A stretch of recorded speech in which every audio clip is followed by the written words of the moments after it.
All right.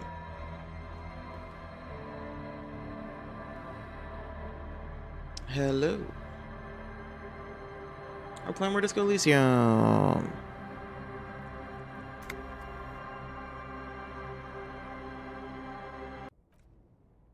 What the heck was I doing before?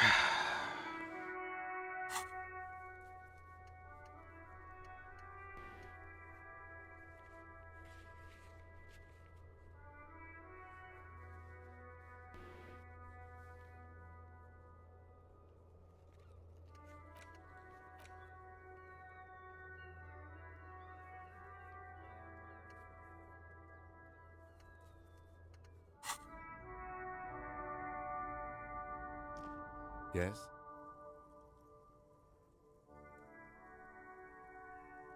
What about me? Good.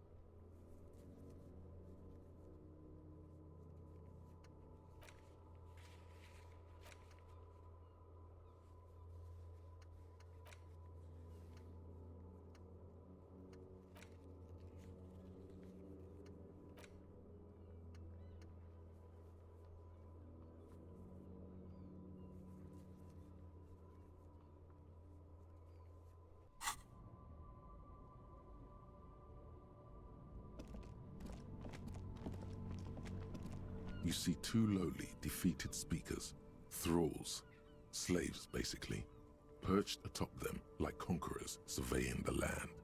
A pair of found, durable wear sneakers, ultra serious. I can see you've a taste for luxury, officer. Can't keep your eyes off those sneakers?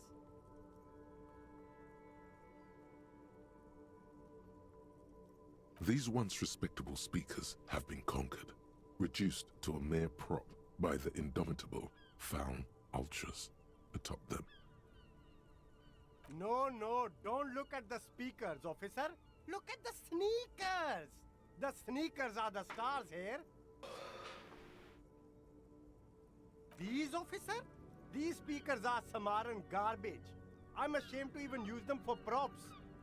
Don't waste your time on them. Is this a hustle? Samaran trash. That sounds like they're from the Samaran People's Republic, produced under the dictatorship of the proletariat.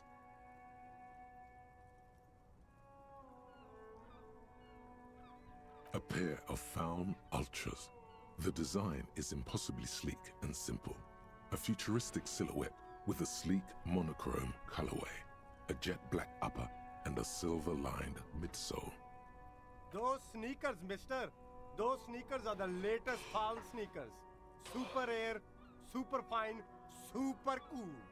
Only 50 real. Only? That's madness. Fun Ultra. Wear the future. You remember the slogan from some magazine?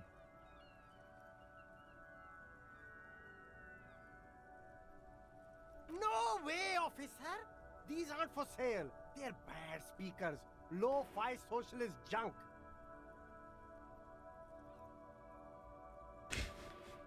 That's why I want them. I think I might be lo-fi socialist junk myself. No, officer. You're a high-class policeman who accepts nothing less than the best. Lucky for you, I've got the best on sale. Did I just get an achievement? Oh my god, employ critical theory 9 times. Biggest communism builder. I got an achievement for I got an achievement for being a commie. I love it. It's like the only achievement I have in this game so far. Kind of proud of myself. The first one.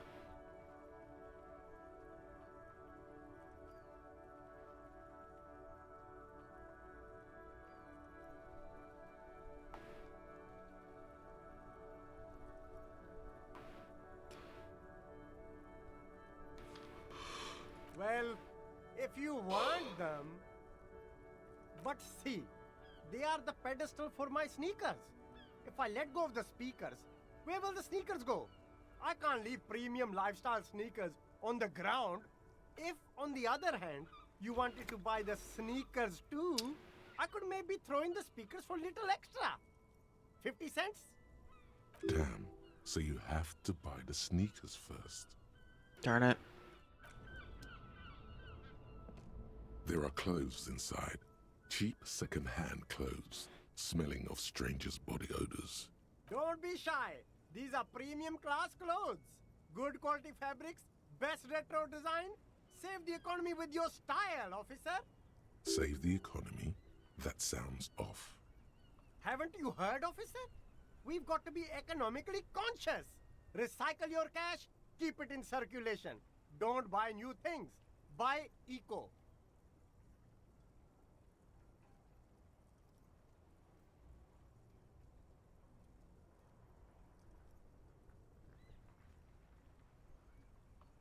Look around, officer. You see all these premium goods just sitting there, not getting bought? We've got to keep the flow of goods moving. Is this really the economy we want to leave to our children?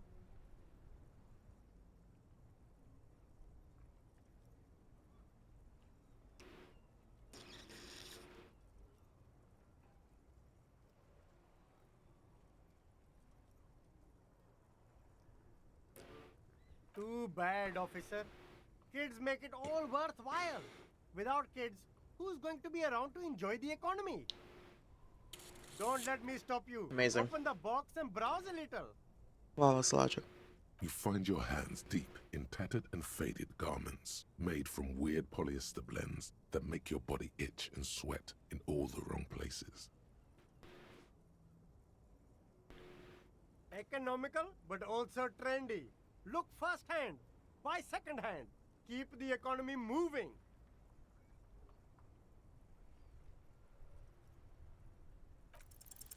Something cold grazes your hand. Synthetic and sleek, a windbreaker. Surf, it says, but also wind, summer, 100% waterproof, and sport. All in different typefaces. Good choice, officer. Mega sporty. And it's only $4.50 for you, sir.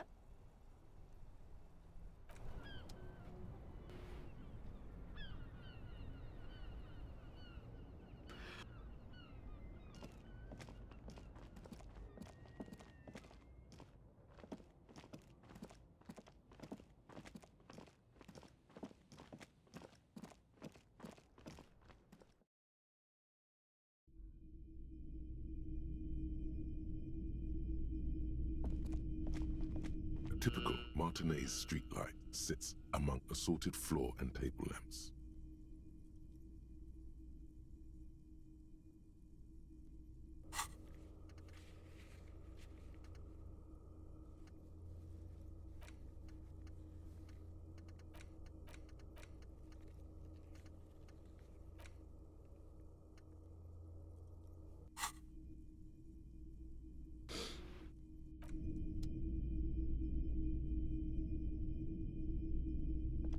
Hello, hello. Let me know if I can help you with anything. The boomboxes wait on the shelves, and your boombox, that gold and amber. You see rows of toy soldiers guarding the rest of the trinkets displayed on the table. Some on horseback, others in rags. Did I mention that this figurine is supposed to be lucky? Always carry it with you.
An old monument stands in the middle of the traffic island, pointing toward the sea.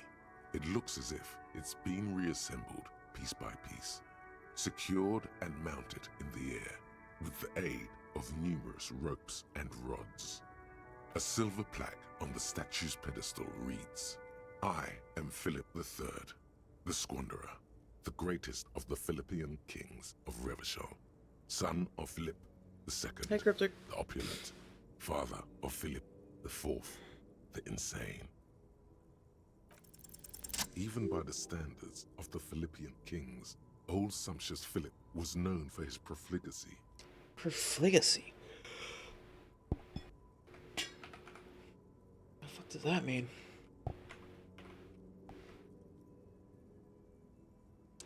The meaning of the quality or state of careless wastefulness, extravagance.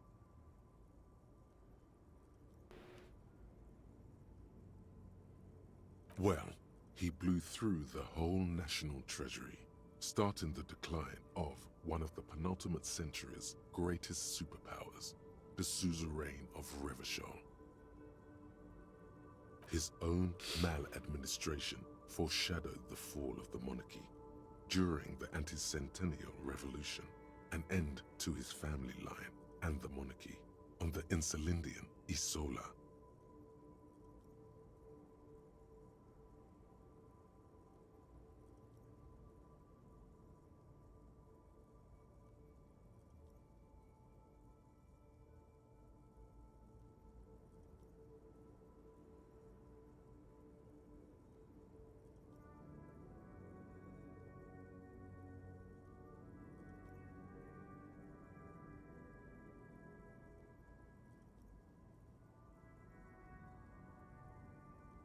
Stories have it that he had his bedroom converted into a treasure chamber, where he stored unfathomable wealth. Krugerrands, bars of gold, ornate weaponry, armor, and various chalices. He called it the Sol Aurum. It was obscene. There were whispers he slept on a huge pile of gold-dipped feathers, like some obese dragon, instead of a bed, like a normal person. An obese dragon.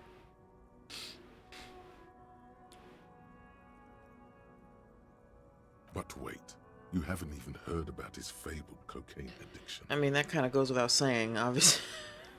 Kind of tracks, given what we've heard so far. You see, old Philippe wasn't just good at squandering the national treasury on gold and ceremonial weaponry. He was also a prodigious snorter of nose I think all the candy. blow came first, and then that's what gave him the ideas Not for just ways to any waste money. nose candy, though.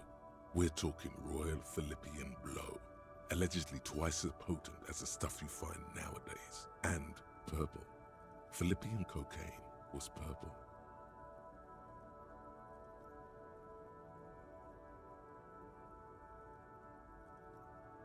His Majesty's courtiers said it helped him connect with the higher realms. Cocaine. That's what the revolutionaries said 150 years later, right before they emptied out the royal mausoleum and dumped His Majesty's mortal remains in the Insulindian Bay. Beneath the cold waters of the Insulindian Bay, thrown there by the revolutionaries after they cleaned out the royal mausoleum. The original was blown apart by communards, then further damaged during the landing of the coalition's airships during the turn-of-the-century revolution, when Martinez was leveled. Most historians think the coalition's hasty landing may have ultimately saved the statue. If the communards had more time, they would have reduced it up to even finer pieces.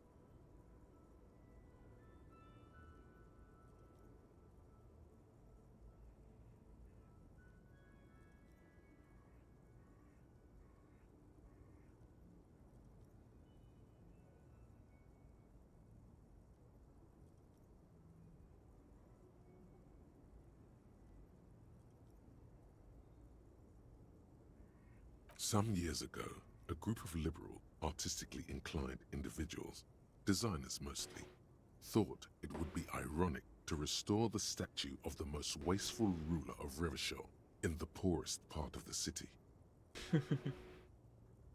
Yep. The statue is supposed to capture the moment it was blown apart, like an instant frozen in time, a rare butterfly trapped in amber, floating on a sea of shit.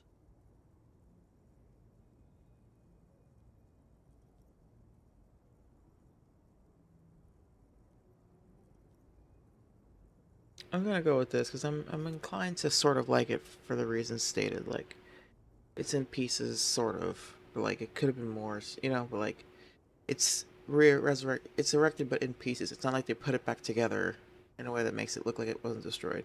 So it's shown in the pieces that it was left in, and with the base all torn up and everything. So I get it.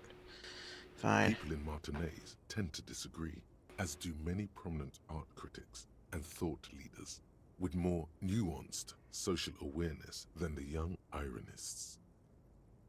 There's a middle ground. Maybe it can be done better. Those critics might have it wrong, though. There's more to it than just ironism, but you can't say what precisely. Perhaps this art mystery will be solved at a later time. Philip III, the Squanderer, however, with his bronze face up in the air, doesn't seem concerned about what the hoi polloi think of him in death. Not that he ever did in life either.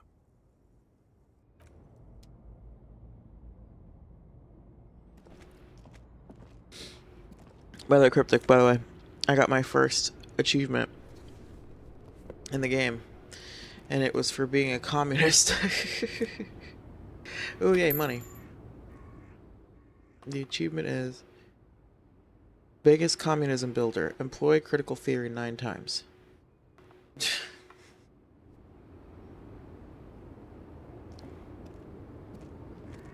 The small, wrinkled woman does not greet you. She nods along to something on her radio. A photograph is clutched in her hands, and there is a warm smile on her face. Yep, 9 Photo, times.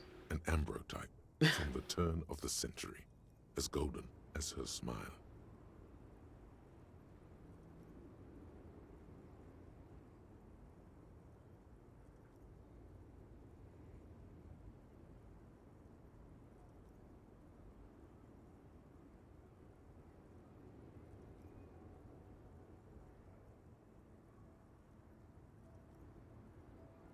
No response. Wherever this woman is, your words fail to reach her.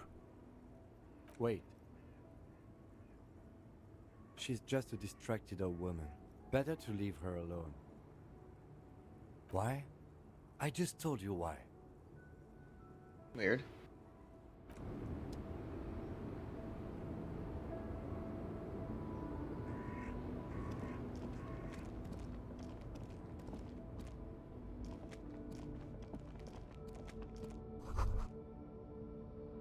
A Stars Ryko, one of the finest Zhimsk-made motor carriages ever. An oldie, but a goldie. Not many people outside of Grad, and Revachol West too, it appears. A Stash Raiko KK2. That's a classic model. Never thought I'd see another one repainted after what happened last time. No, only that the motor carriage is typically baby blue, the colors of Sigismund the Great, an ancient Zhimsk ruler. His banners were famously zephyr and white, the colors of the Stars Ryko. Motor cabbage. What happened last time, Kim? Blue, white, other colors of the Jimps. You said it like 3 times. So I'm painting it, got a Jimps mad, and boom, murder happened.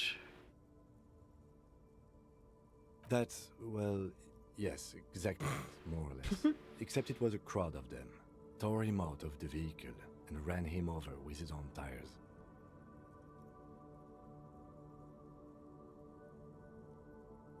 They said it was an honor killing, Hussar style. The Jims community protested the trial, flying a guard. 5,000 came to protest. Correction, 4,395. The 4th largest public protest of a criminal trial in Revachol.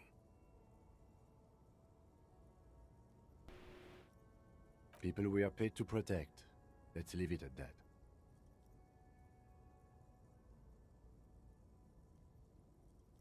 Four years for murder in Reunion. The perps were remorseful. Their sorry knocked 8 years off the sentence. That's the system. The prisons in the greater Revachol Industrial Harbor are already full. Prisoners are expensive to maintain.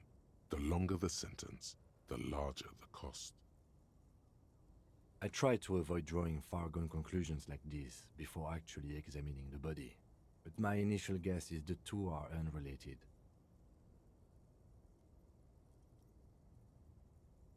Is that so, officer? I'll take you at your word. Yes, detective?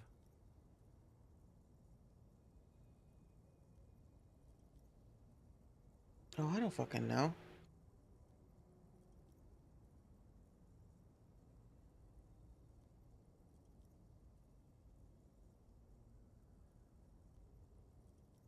Baby blue sounds better than brown and black. You sure you're not Jimsk?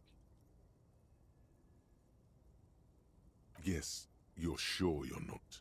Or if you are, it's only in that Revacholian way. 4 to 5% maximum.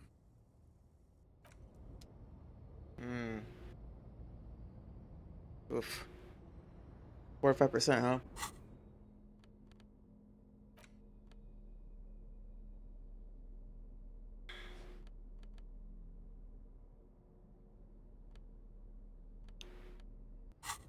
Jeez, that's gotta fucking. Oh my god.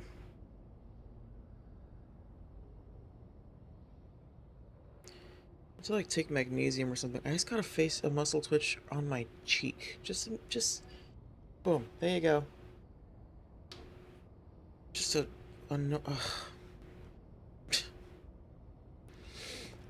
such an annoying feeling. Whoa, what's going on here? Thank you very much.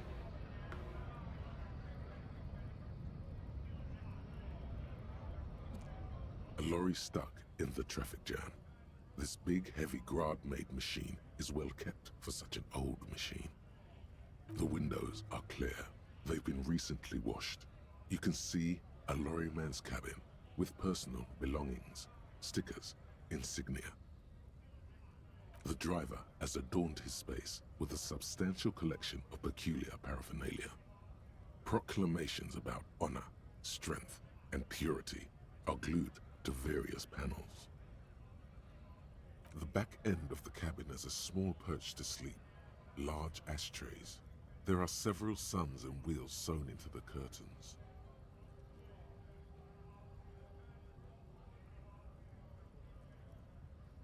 A book with ragged edges catches your notice.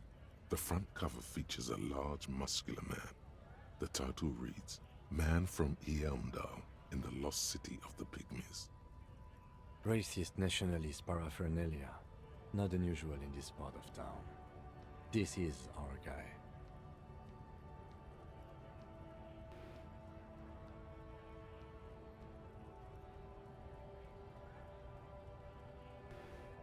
Our guy?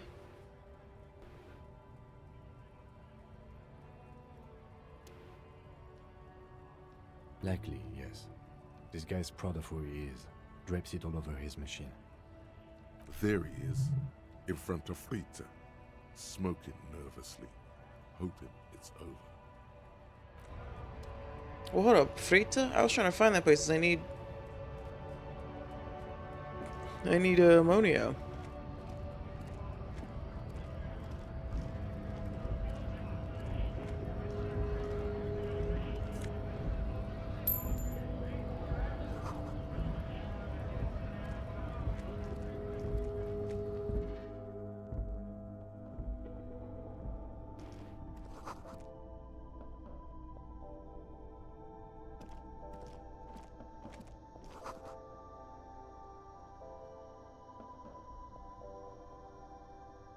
A small cabinet on the wall is filled with various medicine bottles, nasal sprays, and blister packs. They all bear the Saint-Baptiste Pharmaceutics logo. Their logo is the bloodless rose. Pure white, untouched by harm. I don't Oops. know. Let's see. Nosafed is a nasal spray. Dramamine is a really good painkiller. Magnesium is a dietary supplement. Hypnogamma is... Just ask me if you need anything from Saint Baptiste. We don't stock prescription meds, but we do have Nosafed, Dramamine, Magnesium, and Hypnogamma. I don't really know what hypnogamma is. I guess it makes you feel less shit. It's recommended to use after lots of partying, studying, or exercising.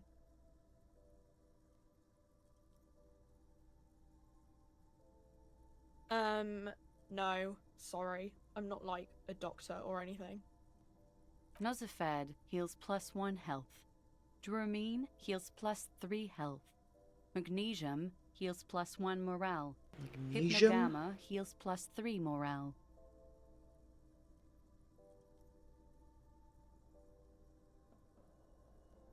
Saint Baptiste, you know, the pharmaceuticals company.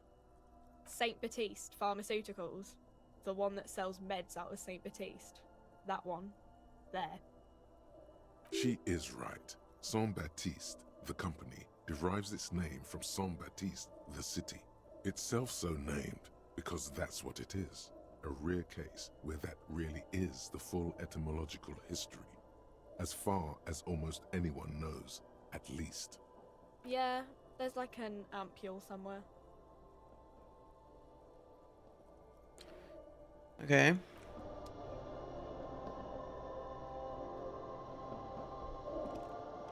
The tear machine stands in the corner. A sign says, 1 bottle costs 10 cents. Yes. Your bottles clunk into the machine, and that's the all I money got. appears with a satisfying jingle. You're a richer man now.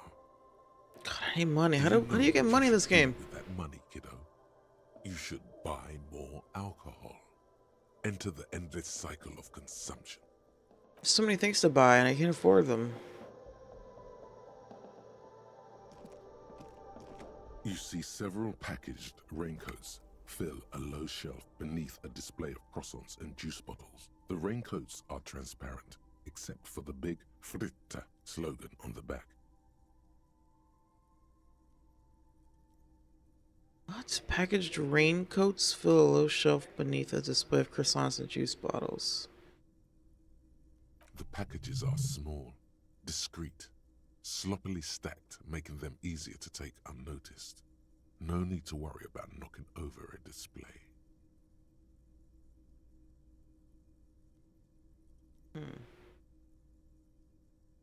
What is what?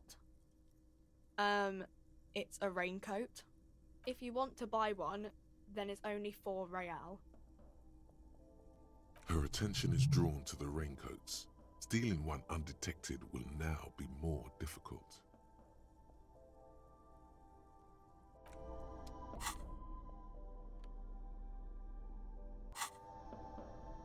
You see several packaged raincoats fill a low shelf.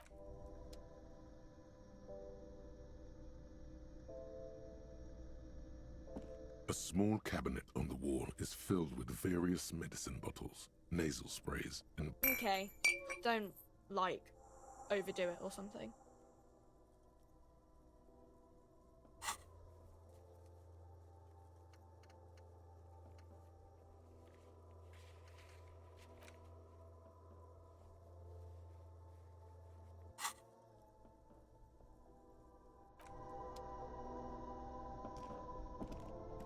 A colorful display of cigarettes and alcohol bottles line the shop wall, Alcohol. inviting you closer. There, in that dark green glass, all in vain. The great flowing river of warmth, wine, alcohol, beer, alcohol, love, alcohol.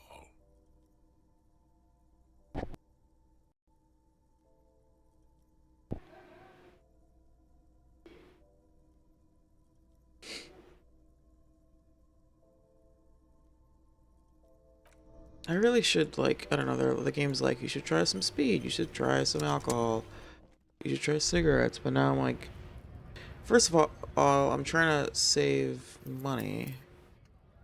Secondly, I mean, that's actually the main thing. 3T's, how idiomatic. Yeah, frita. Why is it telling me that now?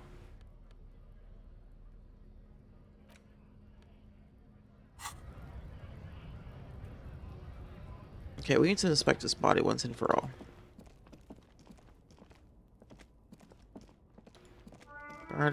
Oh my god. I got it perfectly. Yes? I thought I heard something faint in the background noise. And it also makes sense, like I left the building, so it's gonna start the music soon, and I guessed it right at the right time.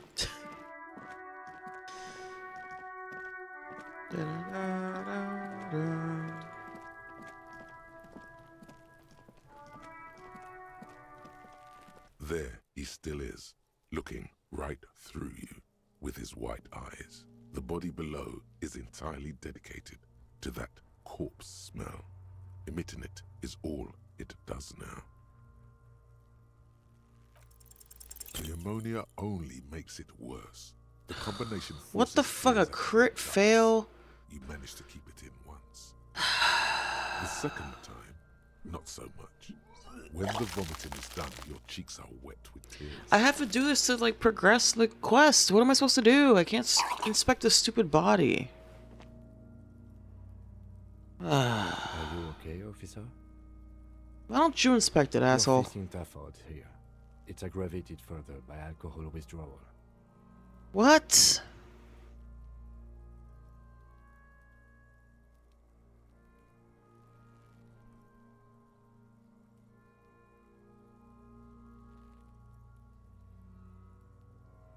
See, at first they were like, oh, it's the hangover. Now it's alcohol withdrawal?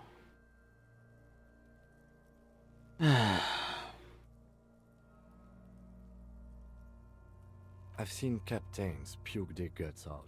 It never gets easier. You never get used to the smell. Every Monday is cadaver day. Throw up, investigate. Throw up, initial autopsy. Throw up, baguette. Then drive to the station. Maybe throw up on the way there if you didn't bag the thing tight enough. I think I've lost my sense of smell. A white lie. Not being hungover helps too. You just said that. Okay. I get that a hangover is kind of sort of sometimes just acute alcohol withdrawal if you're having enough drinker. But which is it? It's been a well, I guess yeah, it's been the next day. It's the next day. My character hasn't had alcohol in that whole time, so I guess it's withdrawal now. I don't know, but then I would have other symptoms. It doesn't matter. uh.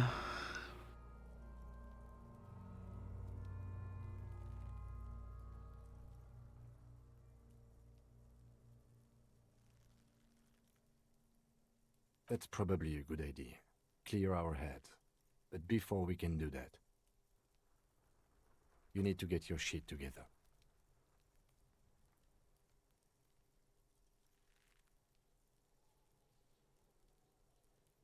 Is he telling me to You should go drink? talk to the locals. Find something else to do while the wind changes. Volumetric shit compressor. Oh, that's so frustrating. How do I get more of these stupid things?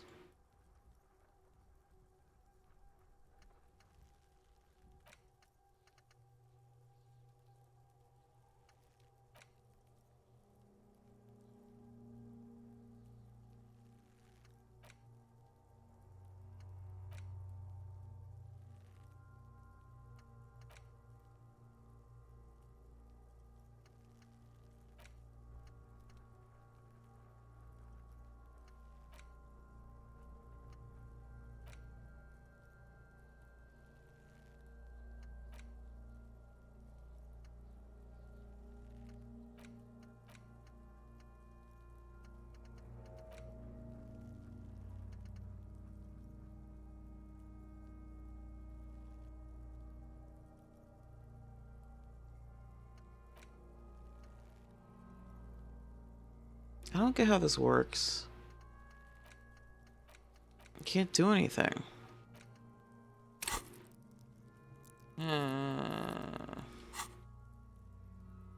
You've gained a thought.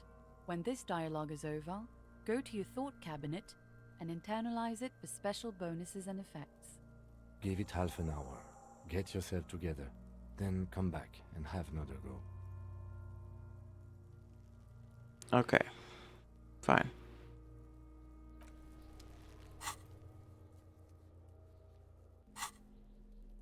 Yeah, I guess I've been doing all of this in the wrong order, because now... Can I replace it with... Oh my god.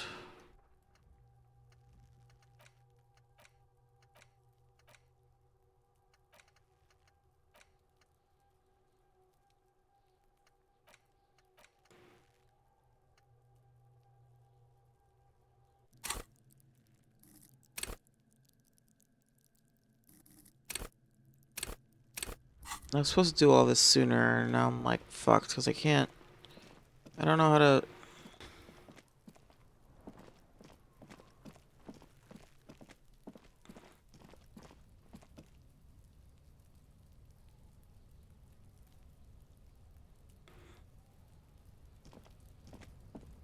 An inconspicuous pile Any more of the points? roofing material, Eternite. It's nothing. Someone just left some roofing material slanted against an old shack. Glad you asked. When junior researcher Olari Tal invented Eternite in the Vartna Polytechnic Institute some 30-odd years ago, he thought it would last forever. Hence the name, Eternite. Sadly, the only lasting thing turned out to be the material's highly carcinogenic effect. Classic. Because it's nice and orderly, well-laid palettes, easy on the eyes, rhythmic pattern, calms your mind. Mammals like this stuff.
An old call box with a matrix of push buttons lists all the companies in the East Delta Commerce Center.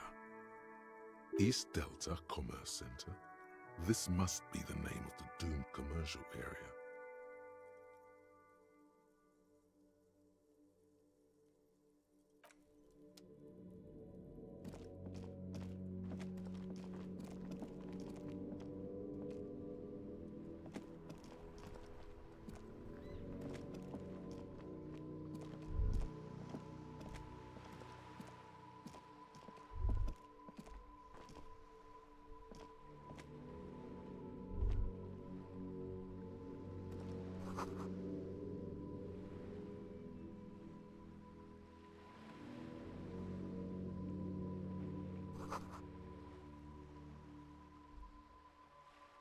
Which book?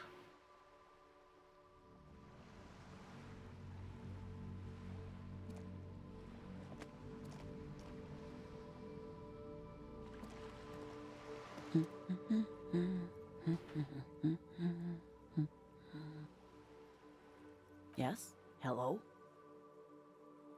Me? No one. I'm just a working class woman. If she's such a working class woman, why isn't she working? Looking for something to read. It is. I know you are.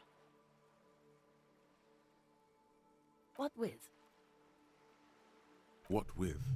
A lot of things. For example, people tend to go missing.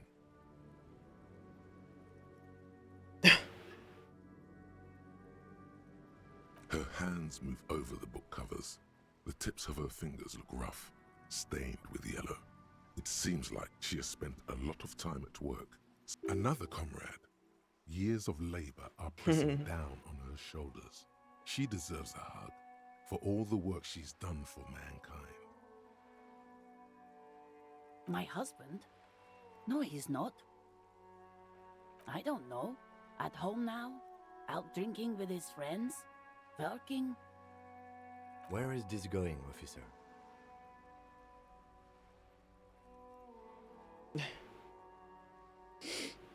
She gives you a short nod and shifts her attention back to books. What the fuck is it all? What are we doing here?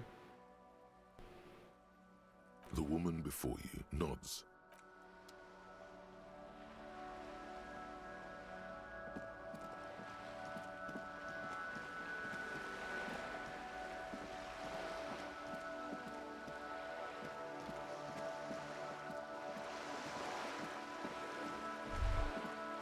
Whoa, what have we here?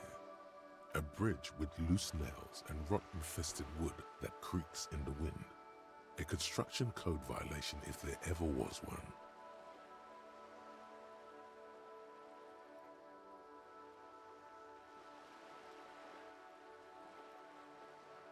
True, they never cleaned up the war damage. The rest of Relachel looks better, though. The bridge is fine enough. Locals use it all the time, after all.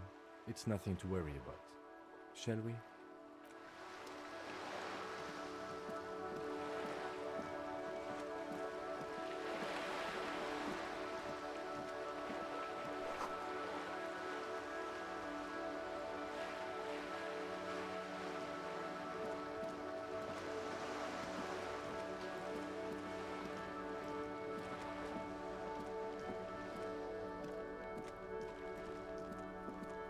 This is a wall on the side of an apartment building.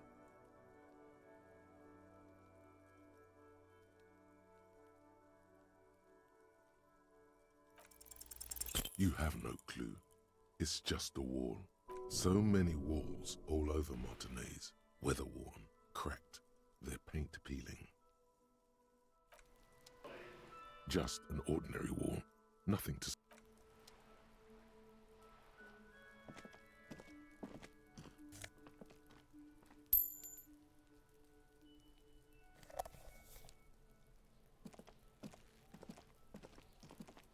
Are you trying to sneak up on me? Come to slit my throat in my sleep? I wish. Apparently, she doesn't like people standing behind her back. Logic error. She is not sleeping right now. Pigs come to take me out, trying to snuff me out. I wish.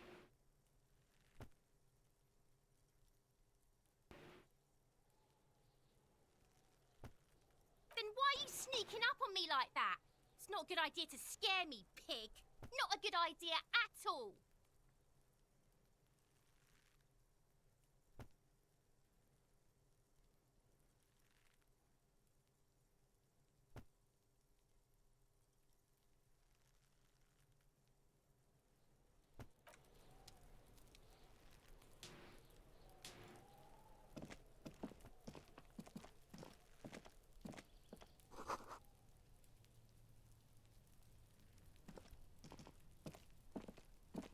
There must be another way into the building.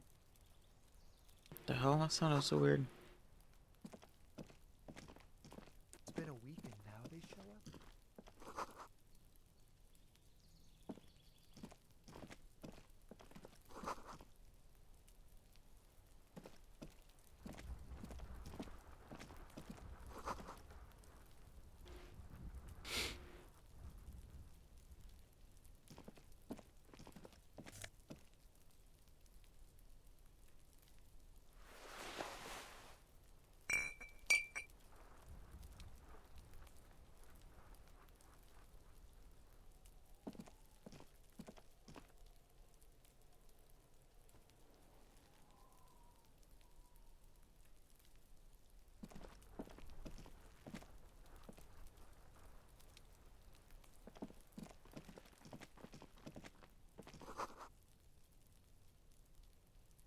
I should have quit.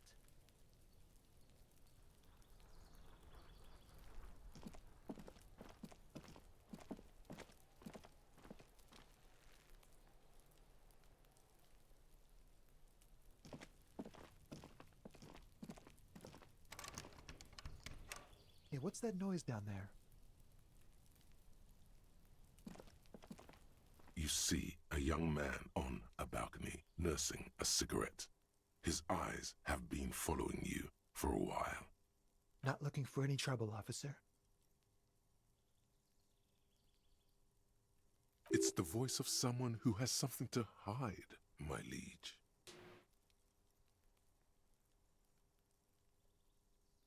I don't want to be seen talking to the gendarmerie if that's okay. I just want to finish my cigarette. Don't let him go. This could be your witness. The balcony has a great view of the whole thing. Is it really that important? Like a nervous cat, he keeps stealing looks at the neighboring windows.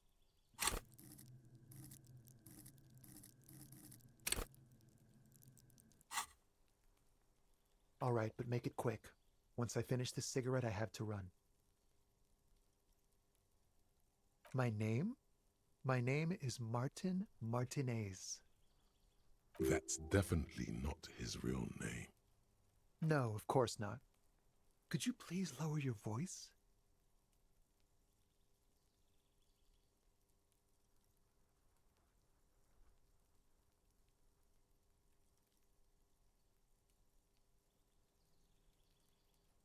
I'd even go so far as to say that the view is a little too good, my dear gendarme.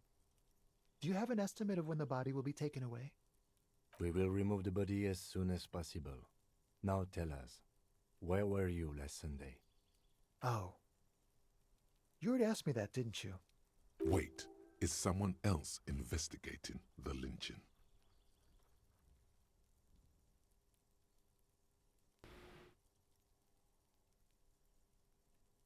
No, not you two. Some more muscular type. And when did you speak to this more muscular gentleman? Last week? I don't know. Look. He's an actor declaiming a soliloquy. See how you hang on his every word? You didn't answer the question. What were you doing last Sunday? I had a friend over. It was my Sunday friend. A Sunday friend. How intriguing.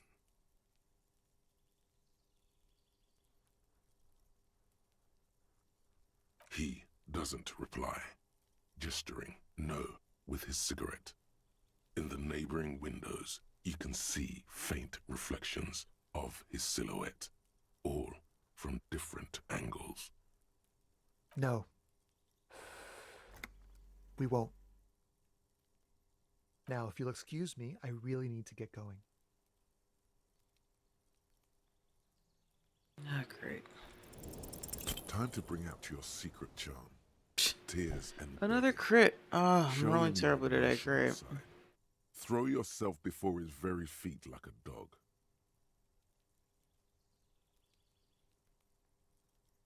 No, for God's sake, I don't want you to cry. Like, obviously, I was never gonna pass that check, but really, a 2. Listen, I really have to go. Ah, there it goes. Wasted. You would have gotten at least a few good drags out of it. Good luck with the investigation.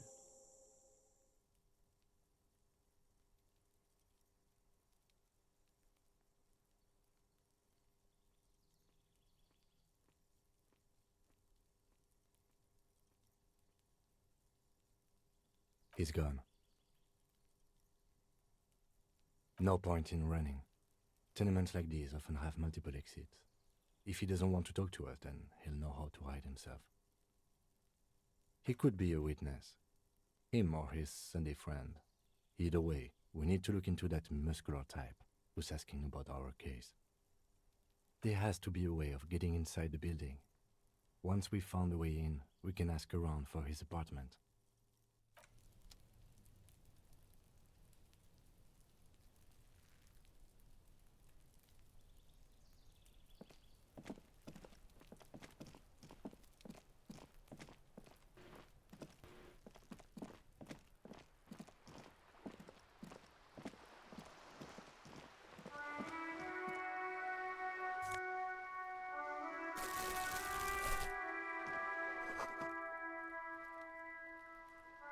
Yeah, you better keep walking.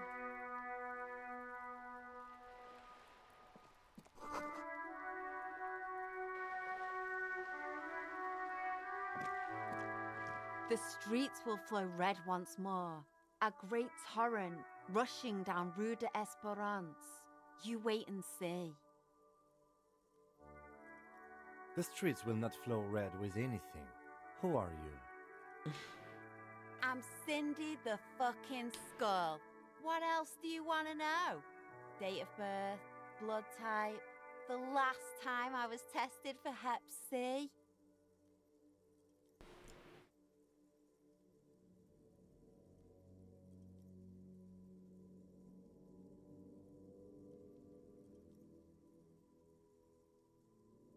All right, we've got a couple minutes till the ad break. I'm gonna do a quick ad break, and then we can watch the Final Fantasy trailer. Yeah, I watched the reveal trailer, Final Fantasy VII: A Revelation. But there was also a gameplay trailer. I want to watch it, so we can do that after the break. BRB.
Okay.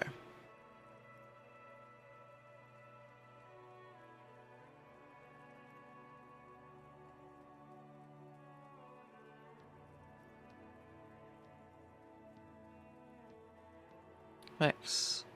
Alright, let's do this.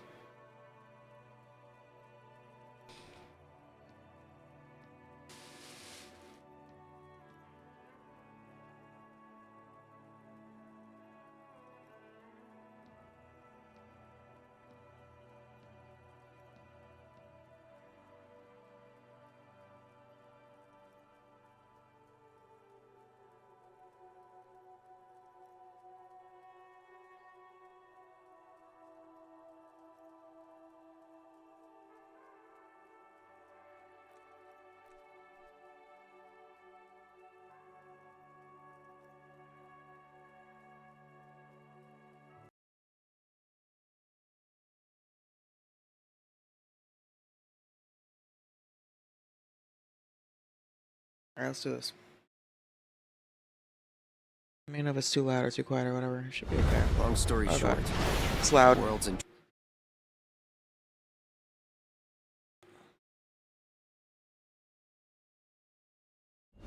Long story short, the world's in trouble. So what are we waiting for? Let's give Sephiroth the beating of a lifetime.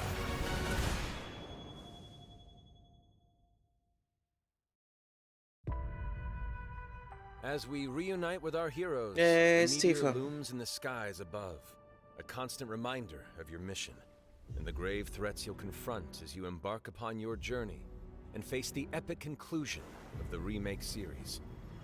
Aboard the Highwind, your very... Wait. Am I crazy or is this quality not?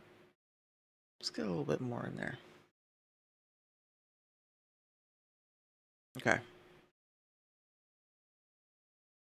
Oops.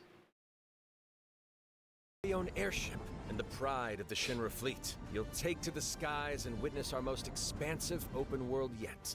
Wait, what does that say? Is that okay? Highwind. I thought it that was an M. Anyway.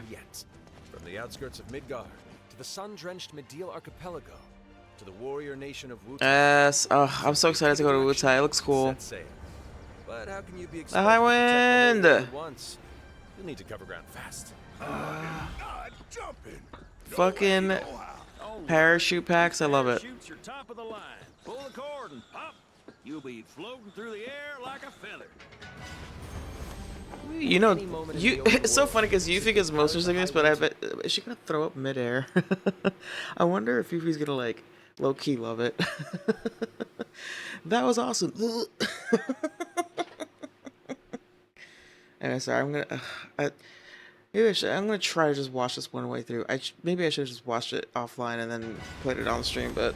At any moment in the open world, simply pilot the Highwind to your destination and take a leap of faith. I love that. I love that. You don't even land, you just jump off. You'll descend seamlessly from the sky above to the ground below. Where will the winds guide you first? That freedom is in your hands. But no matter your destination, to defeat your enemy, you'll need a fighting chance. And that starts with your trusted ally. Who has this fucking voice? Wait a minute. Isn't he dead?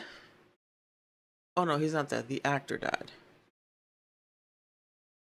What's his name? Is it Roche? No. Is it? Matt Mercer. Okay, I can see that. Like, I know this fucking voice. You'll need a fighting chance. And that starts with your trusted allies. At long last, with the world teetering on a blade's edge, everyone assembles at Cloud's side, forming. I noticed that Vincent is not in that shot for some reason. Each with their own story that brings you closer together than ever. But a good unit needs more than friendship to save the day. It needs a disciplined combat regiment. The hybrid battle system, established in Remake and refined in Rebirth, is perfected in Revelation, putting even more power in. Oh my god, yes. In fluid, real-time action, seamlessly switch between party members to even the odds. Then, when the fight calls for strategy, enter tactical mode to unleash a suite of powerful new spells and abilities. Activate devastating synergies with your companions. And of course, call on mighty summoned entities that can turn the tide of battle. Hell yeah. Good old summons.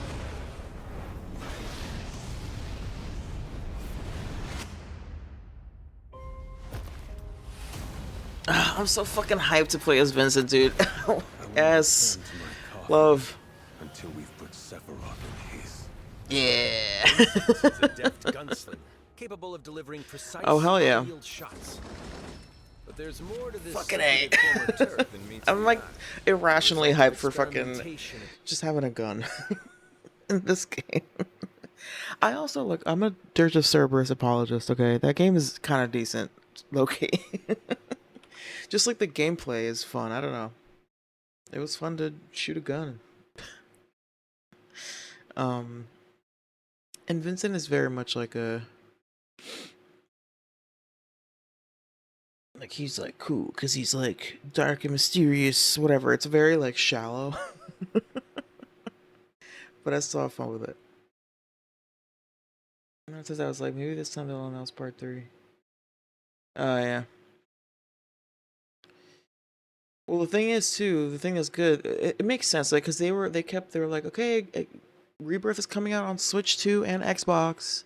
I was like, all right, I see what's going on here. It kept like posting promotional stuff. It came out literally like this like Wednesday or something.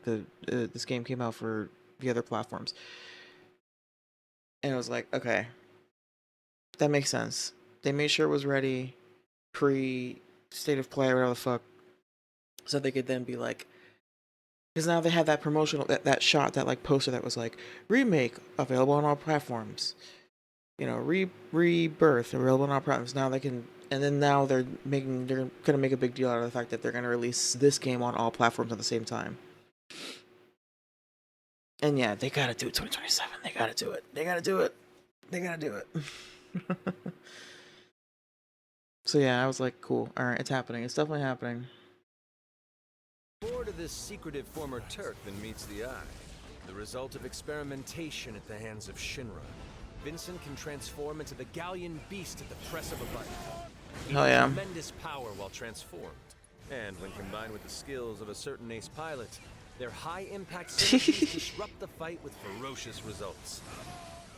The Leaping Lancer, the Dashing Dragoon, the one and only Sid Highwind. Sid Highwind, the cantankerous Oh my God. extraordinaire, joins the party and their mission to defeat Sephiroth. Sid's command of his lance allows him to rapidly close the distance for powerful strikes, or I do engage in always. sweeping area of effect attacks to bring a I've always whole felt host of enemies confused to by heel. Sid. But Like, before- I feel like Sid should also be using a gun. I mean, he's literally got the vibe, the persona of a gunslinger, you know? But instead, he just spear, poke. I'm not crazy about his weapon. I don't know what the hell he's doing. Me neither, dude. It's reminding me. Let me see this again. It's reminding me of some other game character. Let me get it sweeping again. area of effect attacks to bring a whole host of enemies to heel. But to fully control the engage in sweeping area of effect attack. I guess he has a good Strikes, reach. or Yeah, engage in area of sweeping effect. area of effect. I keep. Hold on. The Where is it? Yeah, this cantankerous shit. pilot extra- This looks like The one and only Sid Highwind. Sid Highwind, the cantankerous pilot extraordinaire. Or like maybe give him like a power tool or something. But this looks like Sid Highwind, the cantankerous pilot extraordinaire. What character do I know that does that? Like quick succession stabs. It's also giving a bit of Kirby, to be honest. Imagine it was a gadget guy. Yeah, he should be like support. Like he can kind of like replace Aerith as support. But like tech support, right? So like he can like, I don't know, shoot the thing that like a net that electrifies an enemy and like slows them down or paralyzes them, and then somebody else can attack, or like he can heal in some way that isn't magic, and he can, you know, like I feel like he should be like a support guy in the same way that he kind of supports the team in the way that he like has this aircraft and all this stuff. I don't know. Kratos, okay. I haven't played that. I'm not familiar. Joins the I'll think of party it eventually. and There's their another one mission that to defeat Sephiroth. It reminds me of. Command of his lance allows him to rapidly close the distance for powerful strikes, or engage in sweeping area of effect attacks to bring a whole host of enemies to heel. But to fully control the battlefield, skill with the Oh my god, what is he only gets wearing? you so far. To further augment your combat capabilities, try this on for size. Function Integrated Tactical Suitwear, or the FITS system for short, allows you to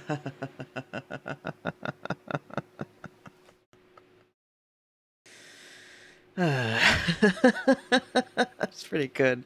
The fit system, nice. Integrated Tactical Suitwear, or the FITS system for short, allows you to What is it? Function Integrated Tactical. Yeah, and it's a stretch too, but they made it work. Customize your playstyle with new uniforms and Nice. with unique movesets. Alongside your equipment and materia, FITS gives you an extra edge in battle. And to face what's coming, you'll need all the strength you can muster.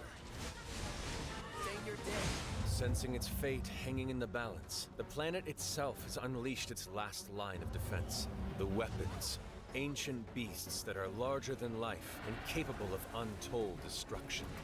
Will you be enough to stop them before it's too late? As the world is torn apart, you and your friends must unite. In Revelation, Yes, oh my god. the thrilling conclusion of the Final Fantasy VII saga. Oh, this scene. And your mission is clear. Take up your Buster Sword, equip your materia, and stand together. One last time. Yay. Alright, that's cool.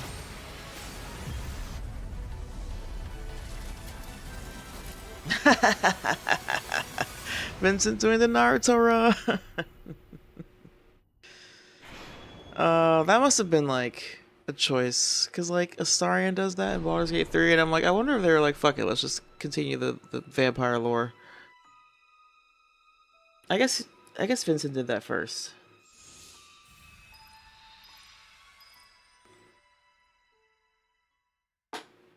I hate outfits being tied to stat boost.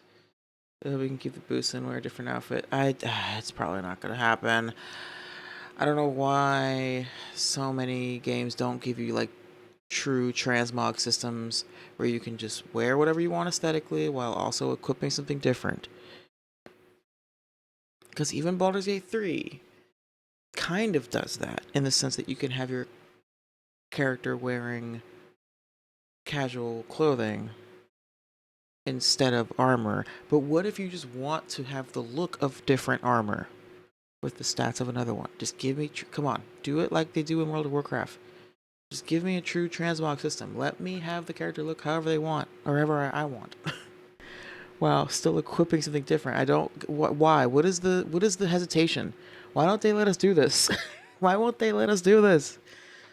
I guarantee you they're not going to let you do that. I guarantee you that you have to. Because you know what, dude? I will say this. From what I've seen, I don't love it. I don't love the looks. The Cloud one's okay. I don't like the Barrett one. Kate Sith looked cute. Tifa's is okay. It's giving Nier. Whatever that game is, Nier Automata, whatever the hell. It's fine. Not too crazy about it. But I bet I'm gonna love the stats on it. You know what I mean? And so I'll be like, I kind of just want her to wear her regular outfit and then still have the stats. I don't know. We'll see. Tifa one's okay, and the Cloud one's okay. I don't know. I don't know. Maybe I'd have to. Let's see. Hold on. Let me take a look at it again. Actually, how about we watch the? I can rewatch the announcement one. And the pride of the Shinra fleet. You'll take to the. I am not jumping. There was another thing too, though. Okay, we need to look at the other videos because there was another thing that I saw posted where somebody they showed like, maybe I missed it and it was in here. It was in like the customization menu or something. But it showed like a list of all the characters. Function Integrated Tactical Suitwear, or the FITS system for short, allows you to further customize your You playstyle. can kind of see it with here. a new uniform But somebody pointed this out and I was like, damn, I wish I hadn't seen that because now I'm like, maybe I would have noticed on my own. Let me see if I can find another.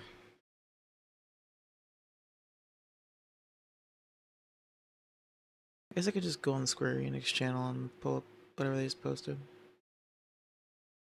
I really hope they fix the material loadout system because it was very tedious changing material. Ugh, yeah.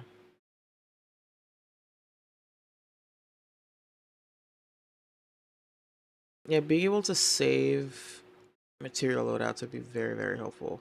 Meaning, like, in general in games, this needs to be more common. Be like, I want to, like, having, like, 1, 2, 3, 4, 5. You know how, like, in Cyberpunk, you can save outfits? Doing that, but with gear, would be great. Like, with materia and with armor, or in, like, equipment. Okay, they only have the 2 videos on here. Where did that person find that fucking... Hold on.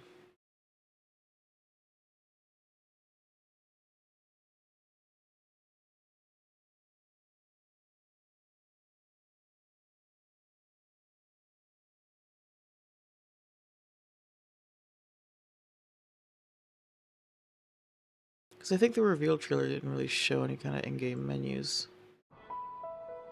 Long ago, a shadow I kind of want to watch this again, though. upon our planet. Guided by calamity, one man sought dominion through reunion. By his will, a star fell. A meteor called forth to bring... Honestly, I am a little surprised by the under-emphasis on Sephiroth. Now, granted, it's Sephiroth, and I'm sure they want to, like, build up the suspense. I guess maybe on a later trailer.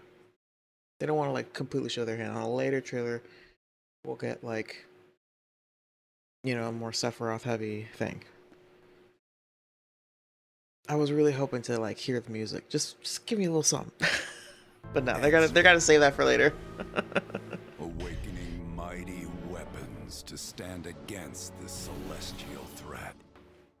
Now, hope endures in those who fight. Long story short, the world's in trouble. Has been for a while. So what are we waiting for? Let's give Sephiroth the beating of a lifetime.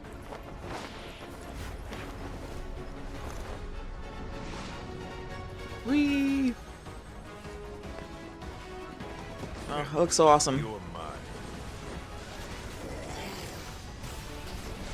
I'll make this quick. Good night.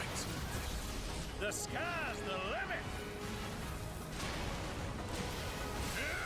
I can do this. I'll make you proud. Oh, I'll make you proud. Nice. Just ain't your day. Sounds like she's talking about Aerith. No weapon, I see. Far as I can tell, Alright, Hojo, shut up. don't distinguish between friend and foe. Save the planet by killing her protectors. And I guess these are like the legendary, like the big, Faith to the test. Cloud. whatever, not monsters.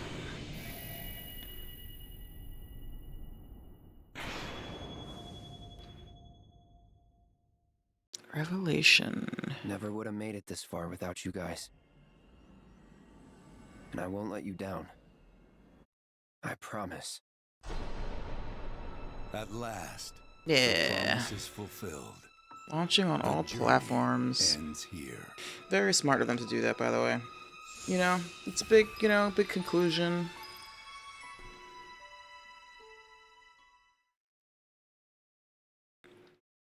See, now I'm like, what the fuck? Wait, is it this? Is this clickbait? I mean, 10 minutes of gameplay. This is probably clickbait.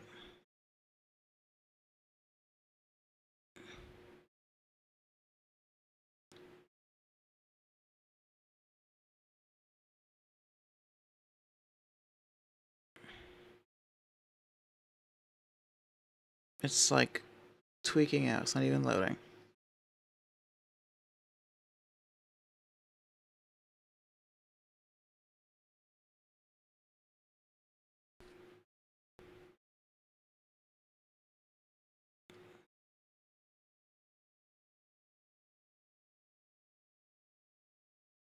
In the open world, simply pilot the highway.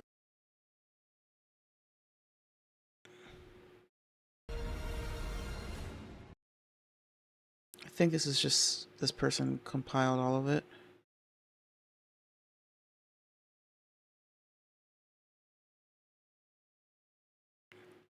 At the end of Rebirth, Cloud was completely unraveling mentally. I really hope they follow up on that. Oh, yeah. I mean, they have to. That's like the whole point of this. I mean, they can't not, right? Because it all culminates into him being like in this like weird. I think. I mean, yeah. When they leave at the end, yeah, he's like basically not there. Like he's just like in like a weird. He's like between reality and not reality. So I imagine that they're pretty quickly going to like progress that further, and like Cloud is going to decline even further, and then eventually, and then go into that comatose state that he's in, and then Tifa has to go into like the life stream and get him out, and blah blah blah. I mean, that's got to be like early on in the story, right? Follow up well. I mean, yeah.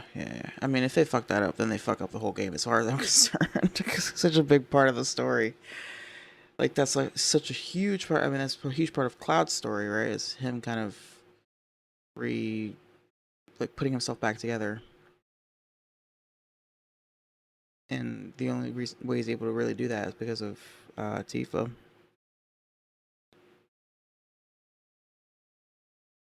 But yeah, there's a lot to cover in this game. That's my one concern. There's a lot to cover. We've got the Cloud thing. We've got Wutai and Yuffie's whole deal. We've got Sid and his whole situation with the rocket. Are we going to space? Are we still going to space? I hope we're going to space.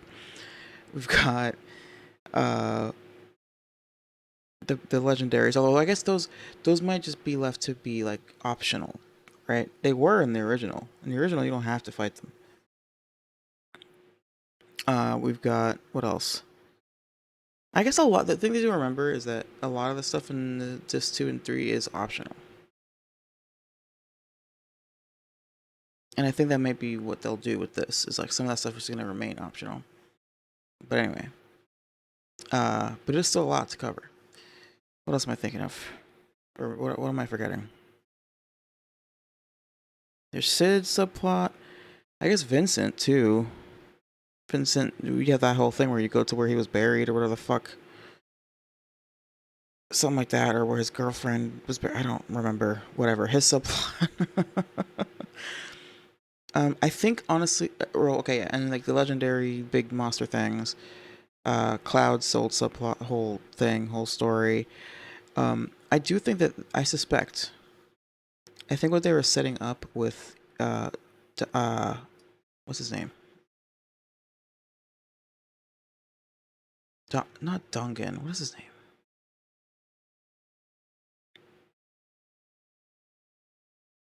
The guy who trained Tifa.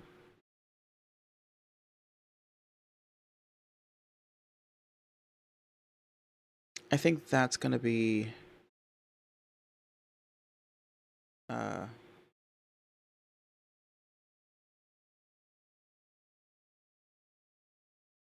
Zangan. There we go. I think the Zangan thing is gonna be like maybe that'll be like a sub quest thing for her, where you can do like special training with her and Zangan, and then she'll gain special skills, and then like that'll also serve as like a, I don't know. It'll be like, I think all the characters are probably gonna get their own like personal stuff, like personal quests, right? There's the Yuffie subplot with whatever's going on in Wutai. There's Tifa with both helping Cloud, but also like that's Cloud's story really. It's both of their stories, but then like her maybe revisiting her past, and like maybe if you do all of those, then you're better equipped to help Cloud when he's in the live stream or whatever. But like she can also like learn special skills or whatever because she's like training with Zangan or whatever. There's um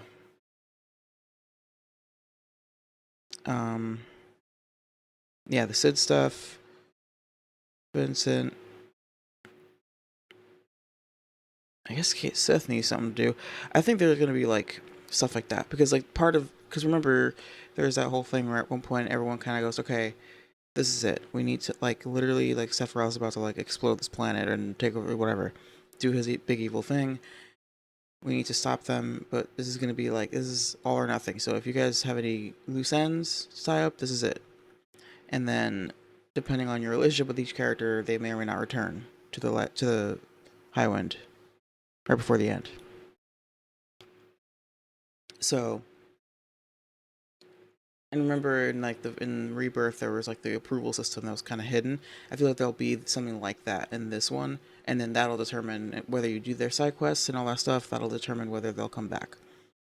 And you have to like help them resolve their own personal shit before you can reliably have them there to do the big thing at the end. Sort of like I mean, I don't know, a bunch of games do this. Like Mass Effect 2, right? Like maybe they do all join you, but not all of them live, and whether they live is dependent upon whether you helped them with their own shit or something like that, you know? Anyway.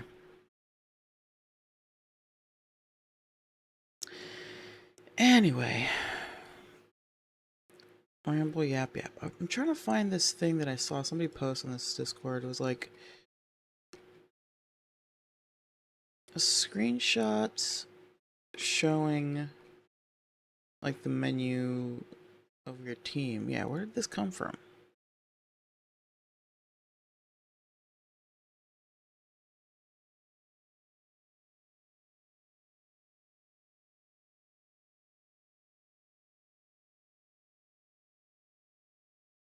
Whatever, I'll just pull this up, I guess.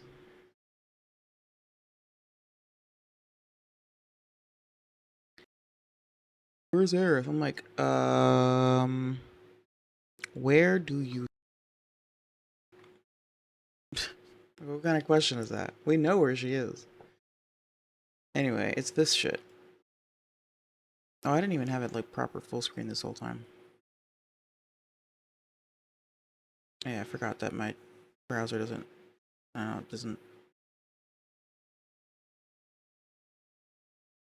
I don't know why it does that.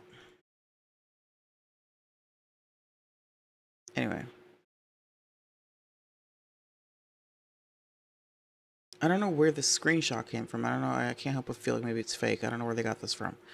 But look, all the little portraits are... They based it off of the OG. Isn't that cool? Love that.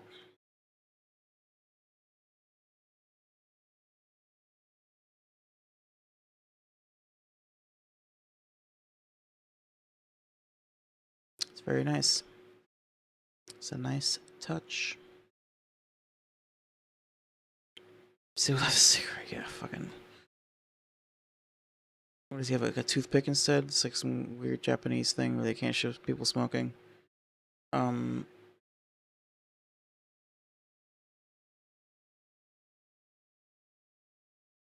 Maybe they showed something different in like the Japanese trailers, and that's where the... Oh, yeah, okay. We also need to look at this fucking poster, okay?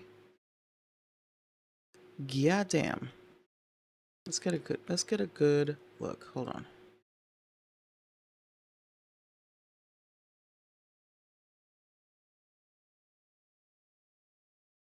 I mean, give me a fucking break. Oh, that's the other thing. Okay, that's the other thing. So in Rebirth, we have those like weird sequences where it's Zack in the live stream, and like what's his name is there, fucking uh the guy from the terrorist group.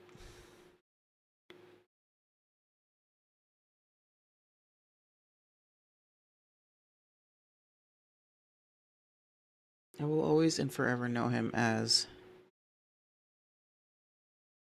Zevran. Right? Is it Zevran? No. Oh no. Dragon Age 2. That's his name.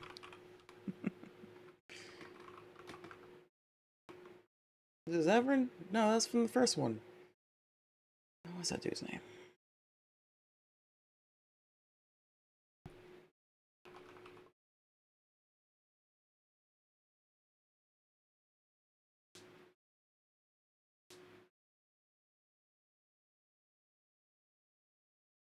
Fenris. Fenris slash one of the two Russian gangsters in Daredevil Season 1. Catch Star movies feel so... I mean, it's... sure. It's... It's definitely like it's pretty simple. But the thing is, the thing that I like about it, honestly, is this is the Zach and Aerith inclusion and the fact that they're like pretty prominently. I mean, they're the biggest ones on the fucking poster. So I'm like, okay, interesting. I like this. I like the little nods. Like obviously in the reveal trailer, they show like, you know, like you hear Tifa in the gameplay trailer being like, "This is, you know, I'm gonna make you proud" or whatever. And like Cloud is like, you know, looking at the yellow flowers when he says like, "I'm gonna make you proud" or whatever, or like, "You guys have done so much for me. I'm gonna make it worth it." So like he's talking to them, but he's also talking to Aerith. That's nice. But in this poster, I'm like, oh, interesting. They're like a bigger part of this imagery, and it sort of suggests that like they're gonna be there in the background in some way. In Rebirth, they did that whole thing where like occasionally you play as Zack and you're like in this like weird limbo live stream thing. Obviously, he plays a part at the ending of that game, so you're like, all right, this is gonna be. So okay, first of all,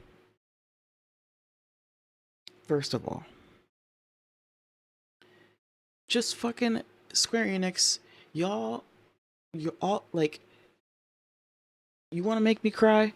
Have a reunion with Aerith and Zack, and like, let me see that. I want to see the reunion. I want to see them reunite. Okay, that's a slam dunk. You want to make your audience cry? Give us an Aerith and Zack reunion. Well, although funnily enough, everyone will cry except some people will be crying because they'll be like, "Oh, this is so sweet, how nice," and then some people will be crying because it's Aerith and Zack and not Aerith and Cloud. But that's another story. Literally, that's another story that they're never gonna get, except for in fan fiction. That's fine, but you know, it's not gonna happen in the main story. Either way, we're gonna be crying. Is there a term for this kind of poster design last night? Yeah. Yeah. Floating head, stacked characters, floating heads. Yeah, for sure. This one's really ugly though, and the one in the link that you posted. Not ready to post. Oh, that first one is ugh, that one's also pretty bland. Yeah. No, it's true. Especially when you see them all side by side, you're like, oh, these are all the same, and they're kind of boring. That's fair. I think that maybe something a little more interesting in the background would have helped for this one. However, I get that they're trying to go for like a celestial vibe where it's the sky and it's like a not specific location. But yeah, it is pretty boring. Hopefully the future ones will be a little more interesting.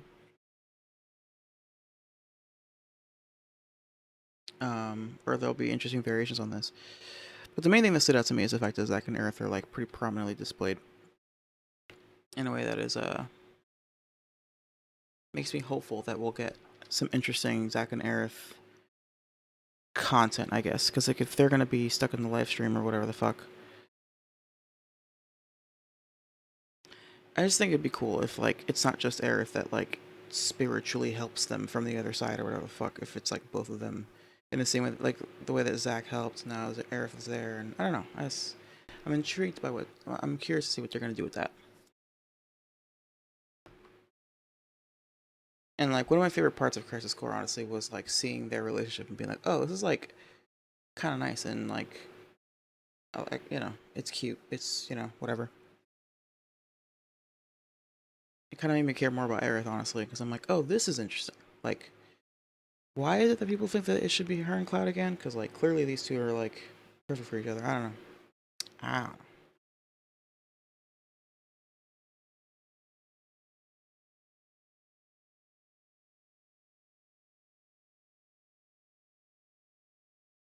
I mean, let's see. Let's see. FF7 remake poster.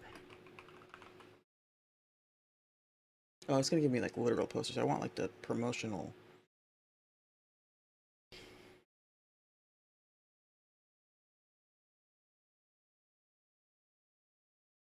Yes, there's this. This is actually really great because this is like alluding to when Cloud goes to to to Midgar, by himself.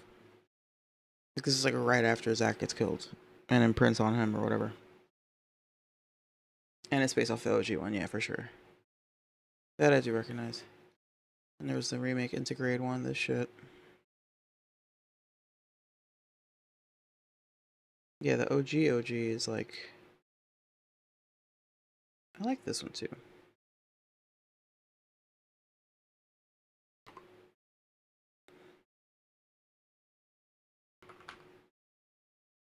Yeah, it was basically a direct copy of it.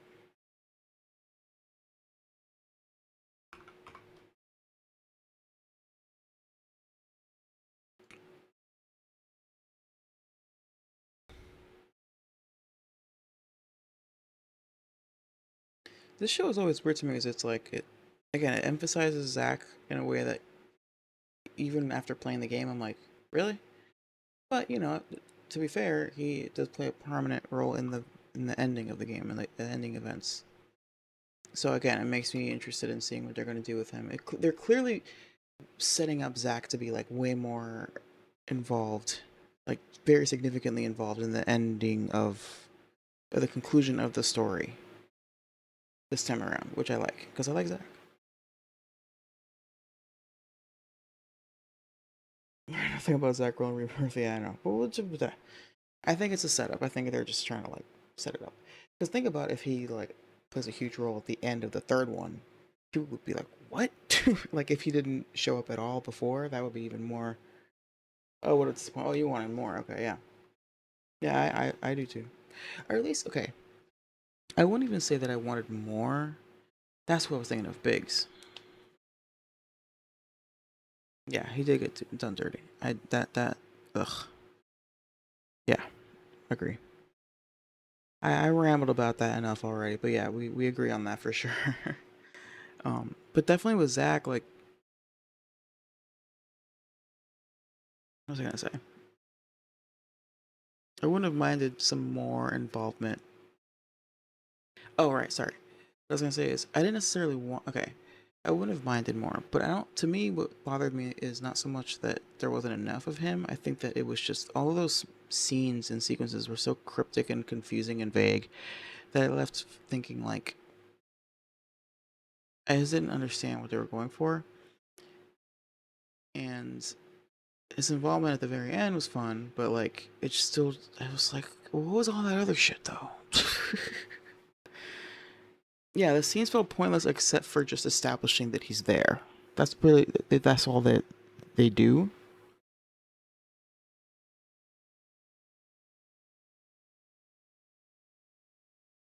There's an option in Harmless. Yeah, yeah. It's like it's clearly not actually that important. So like, the only purpose they serve is to remind us that he's there. It doesn't tie into what's going on in the main story really all that much. And it's like kind of a missed opportunity in my opinion. Like, if I recall correctly, Aerith never acknowledges this or sense like it'd be cool if there was like some kind of I don't know, like if in any way, shape, or form Cloud and or Aerith were able to like feel or sense or notice oddities that indicate to that like he's dropping hints or something. There's just like no ties to it. And I get that that's not how the live stream works, and that's why you can't do that. But then it's like, so then why do it at all? I don't know. Anyway,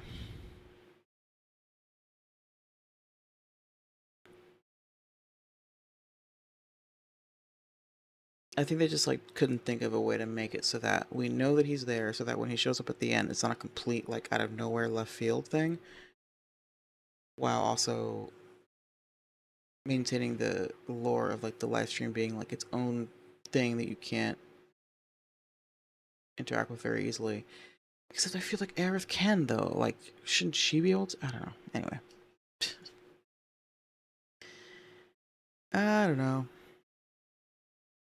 It's also been a while since I've like really engaged with Seven to the point where I'm like, if it is what I'm making, if is what I'm saying even making sense? Maybe I'm just forgetting some of the lore.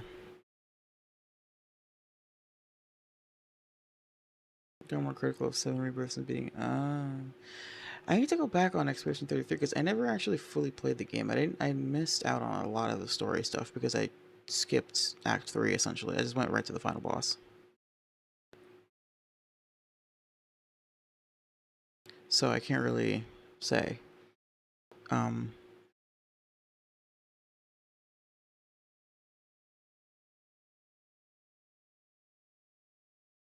yeah, Rebirth has some like really great moments and locations and like fun scenes. It just felt like a little, for as much as they expanded the world, like the map and everything, and like had a lot more characters. It almost felt like not. I don't know. Like I said, I'm like, there's so much more that happens in the story, and it just feels like they're gonna like pack it all into one. And I hope that they're able to do that effectively because it felt like in Rebirth there was a lot of like extra shit, like all the Zack scenes. And I'm like, we could have spent this time doing other things that were more, or like doing things better. I don't know. Yeah. But I mean, Remake also had an easier job, right? Because again, they covered so little ground. Although I will say, Remake definitely. I remember having moments where I got frustrated with Remake because of like the long stretches of like going from point A to point B to point C to point D, like just huge stretches of some of the like. All right, we're gonna follow this like train tunnel for fucking half an hour. Not even more. Like some of those like in between like sequences felt too long to me.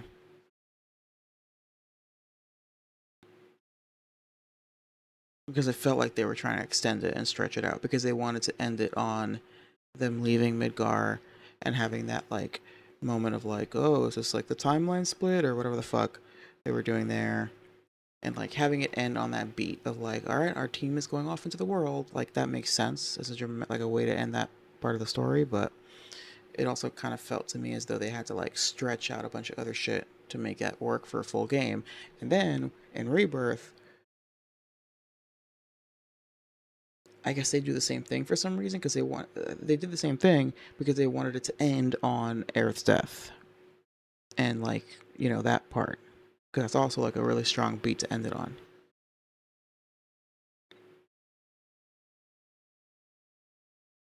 Because then it's like, okay, if we end the game on the Cloud live stream sequence, then the next game is not going to have like as many like major dramatic moments. So like I can see why they would want to have that moment be in the third game. Yeah, I don't know. Pacing it out is tricky when you have such a big game with like a story that's kind of like has like a few very dramatic beats that you want to like have as like your cornerstone moments. Then that means that you're like shoving half a game into the third part. I don't know. The Aerith death, as confusing as it was, and while the criticism was valid, was done well. Like it messed me up the first time I went through it. Yeah. It's just that last fight sequence was too long, but it was. I mean, it's anime. It felt very anime. It felt very just long, drawn out, big, over the top, blah blah blah. I was like, yeah. It was a little too drawn out in my opinion, but it's the longest fucking thing, and it ends in the last part. Like I'm like mentally exhausted by the time I got to the last part, and then I kept fucking dying at that very last part of the fight because it's so hard. And I was like, dude, I'm gonna fucking freak out. I was losing my shit on stream. I was so frustrated because I wanted it to be over so I could see the rest of like actually finish it. It's so long. And it felt like a metaphor for the whole game where I was like, or like especially the first one. I was like, all right, we get it. Let's just do the thing.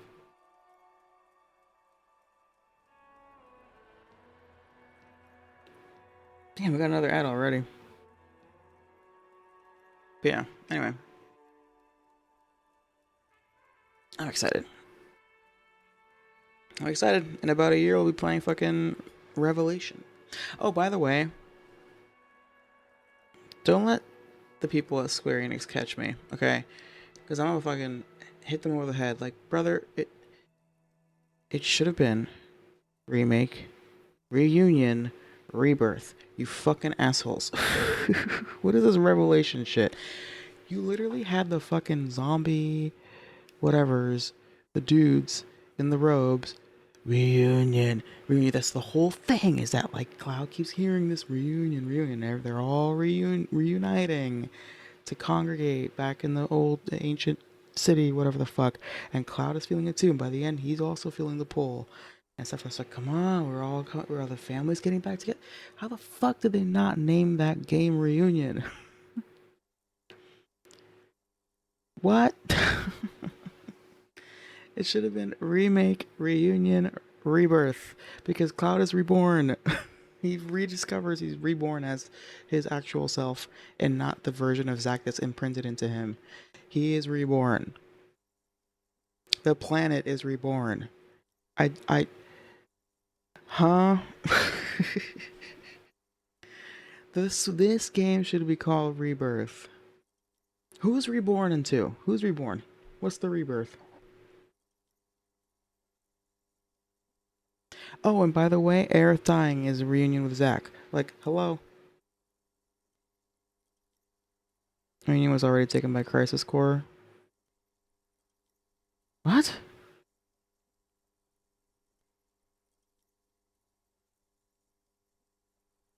Is that game called Reunion?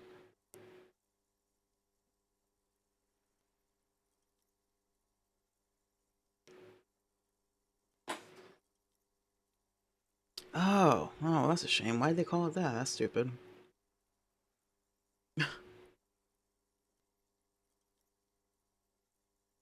Why'd they call it that? They should have just done it anyway. Fuck it. Nobody calls it Reunion anyway. Everyone calls it Crisis Core. Whatever.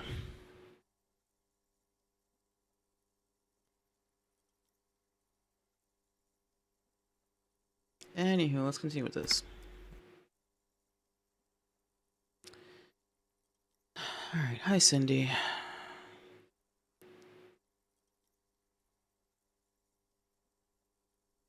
And here I was trying to be polite. Just can't win with you pigs. A brush, an artist. The red splatter is urban expressionism.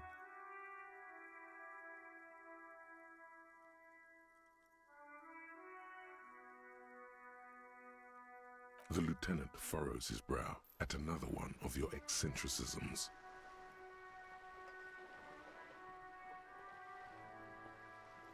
What?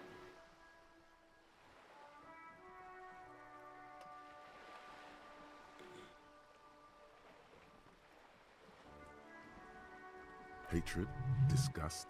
It's difficult to tell which of the two is more present in her girlish features.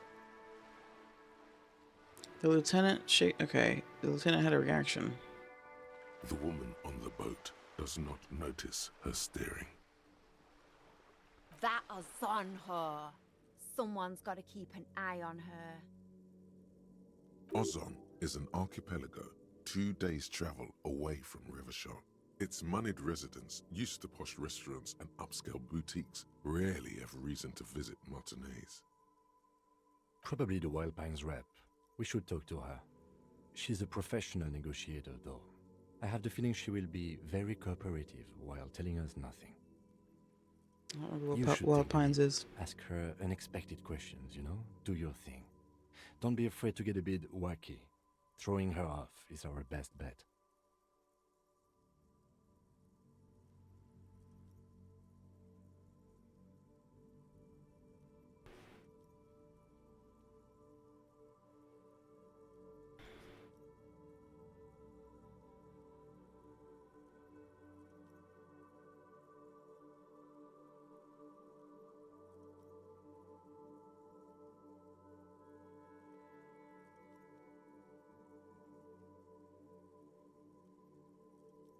Good idea, piggies.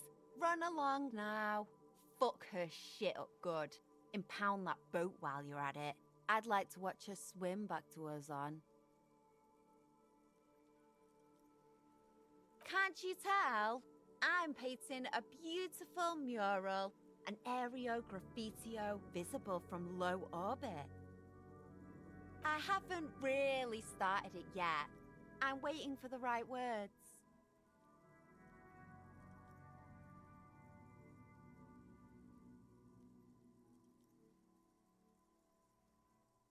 Have you ever tried your hand at graffitio?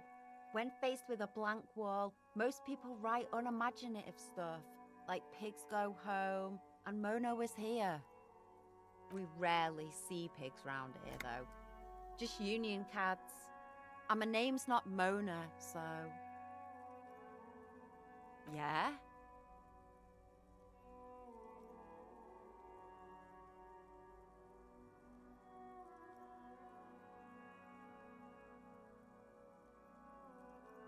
Thanks. I'm sure the inspiration will come to me now that I have an official RCM stamp of approval. She means the opposite. I ain't no snitch, pigstein. Go forth and forage in someone else's shit. No shortage of squealers in these parts. Actually, there is a shortage of people who talk to us in a normal, calm, informative manner.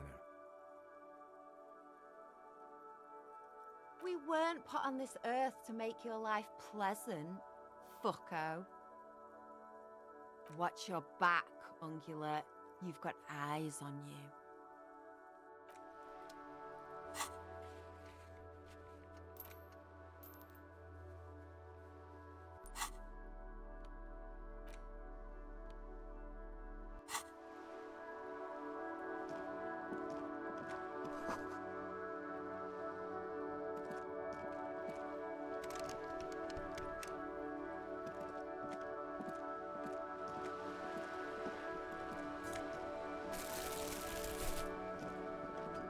A sturdy metal door guards the southwest entrance to the apartment building. It's locked.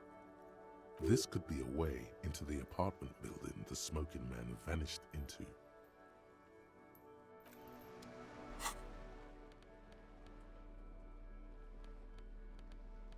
Oh my god, game, stop making me click. What am I missing? Got a little orange thingy here, and then I click on it and there's nothing there. What am I missing? So confusing.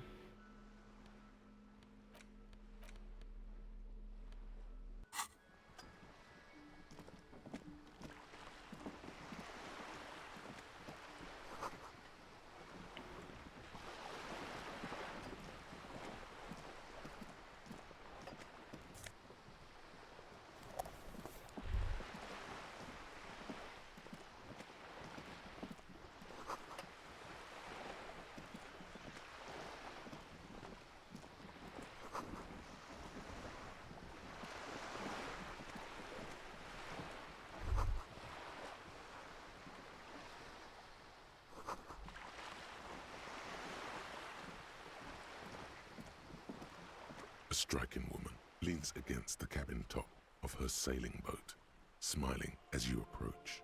Her green raincoat glistens with droplets.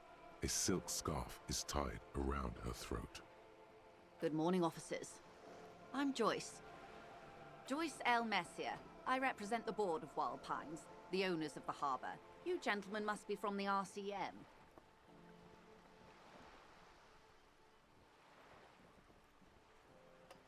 Nothing, honestly. I've said it to every drunk in town, and you're the first one who's responded. Relax. She meant it in jest. Phaeton, my maiden name.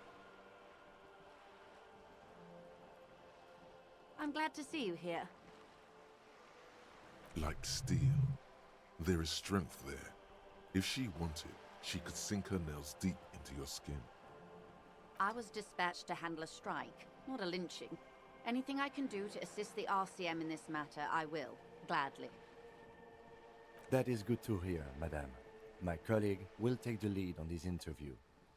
I should let you know that he is recovering from an unusual medical episode. Very unusual. But I can assure you of his ultimate competency.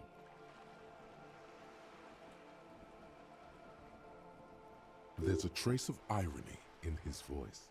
Mischief, even. This is a tactic. It happens quicker than a shooting star. But did the lieutenant just wink at you? How interesting.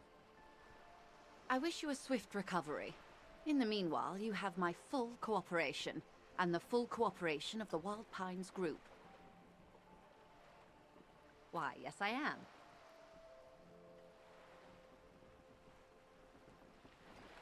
The boat? No. It is called Cor de Leyte 19 because that's the type of sloop it is.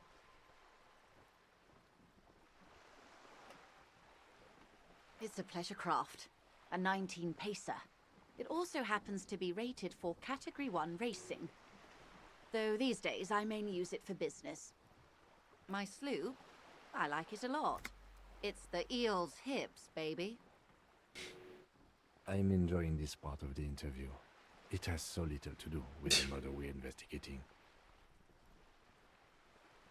See, now Kim's getting it. He's having fun.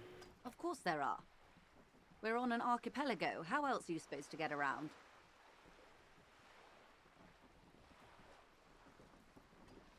Yes, we are. We are on Le Caillou. Technically, the neighboring Ozone and Fas Alamer island groups are archipelagos, while La Caillou, by contrast, is a single fertile landmass, the fourth largest island in the world. It is not an archipelago.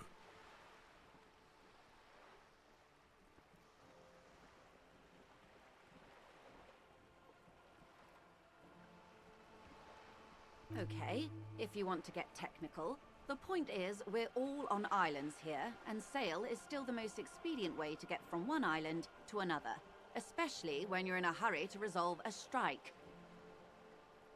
I haven't seen anyone else drive a souped-up Capri Kenema motor carriage either. Actually, that motor carriage has been specially issued to serve as a patrol and pursuit vehicle. It's for crossing long distances in the greater Ravachol industrial harbor. It's not a toy. Neither is this.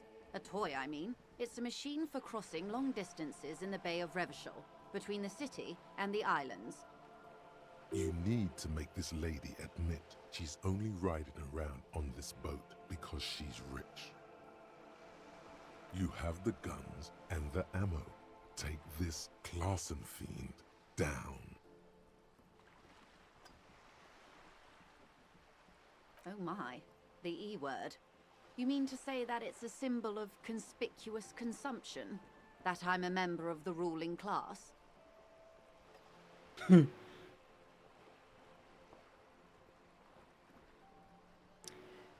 Mundo, class wartime, baby. Detective, may I remind you that Mrs. Messier is a professional negotiator? Then what does that say? Does it say docking reserved for residents of Rue de Saint-Ghislain, 33A? 33A?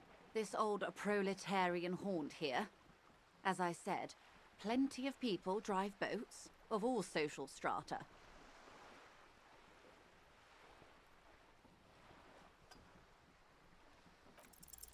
Your synapses flesh. Nice.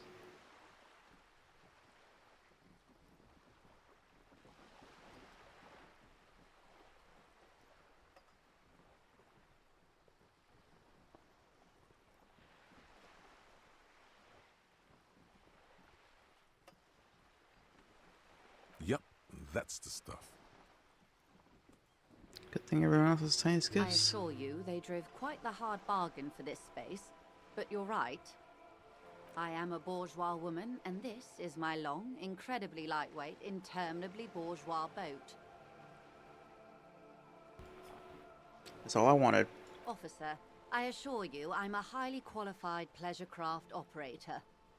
The crowns of her teeth are porcelain, white as the boat's hull as she smiles.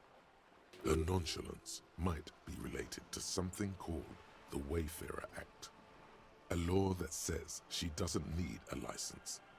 Sly Fox, you're not aggressive enough to harass her further on this. Good. What we do? I'm afraid I don't speak for Wild Pines as a whole. It's a giant undertaking. There was a touch of discomfort there. She wants to merely represent.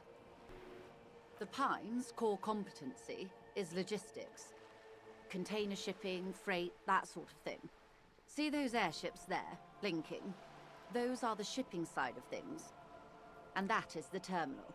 Another subdivision deals with energy, oil and gas exploration, offshore platforms. The Wild Pines Group is one of the original Revacholian Indo-tribes. Companies awarded royal monopolies by the king, the suzerain himself, centuries ago. The king is long gone, but several of the Indo-tribes remain.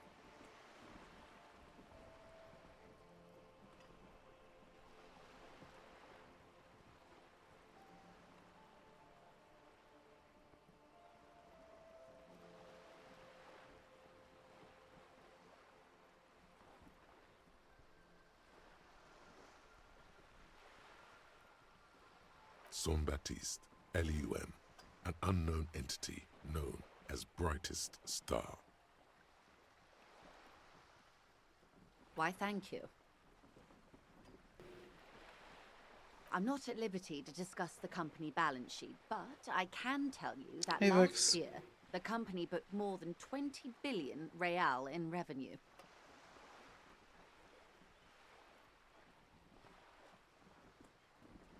$20 billion is a large number, but the conglomerate employs 72,000 people. They all need to be paid. Then there are capital improvements, interest payments.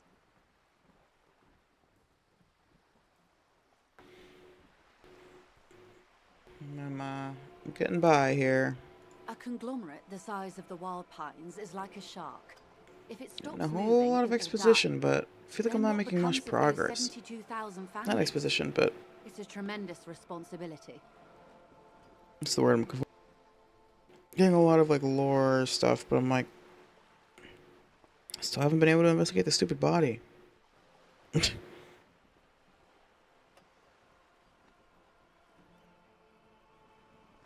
They started as an exploration and cargo fleet conducting trade Needs to drink between booze. Samaran and Insulindian Easterlers 250 years ago, when pine ships explored the South Seminese and charted Lomantang on behalf. Okay, Centuries cool. of care, deliberation, and madness have gone into this endeavor.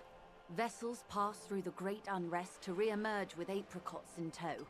The logic of the system is totalizing. It's taken everything from its employees to build it. You know more than you let on. Certainly it helped, but most of the original Indo tribes have failed or been absorbed. To survive, Wild Pines had to grow and adapt. No suzerain did that.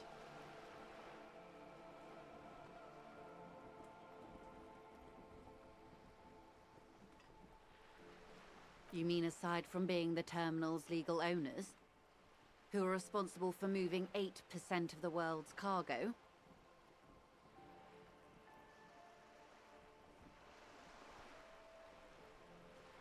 You don't keep it moving, the workers do. We built this district.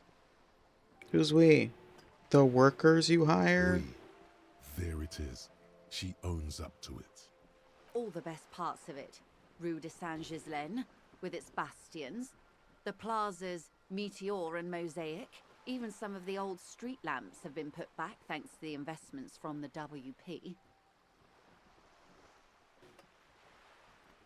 Before Martinez was swallowed by the industrial harbour, even before it was part of Revachol, long before Terminal B was erected here, the Pines built it as a resort for its Revacholian employees.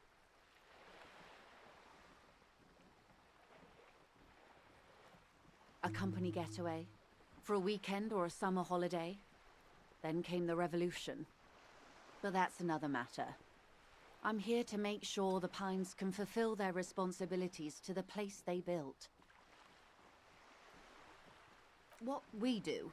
There was a touch of discomfort. The Pines, and that is the... The Wild Pines Group is one of the original Revacholian Indo-tribes. She nods. Everything. Right up to, but not including, trade secrets. First, you'd have to repeal the Emergencies Act of Trade in Aliments that gives me the right to silence. It's quite the octopus. The octopus that straddles Revachon, the Emergencies Act, is the cornerstone of post-war Revachon, inseparable from the world it created.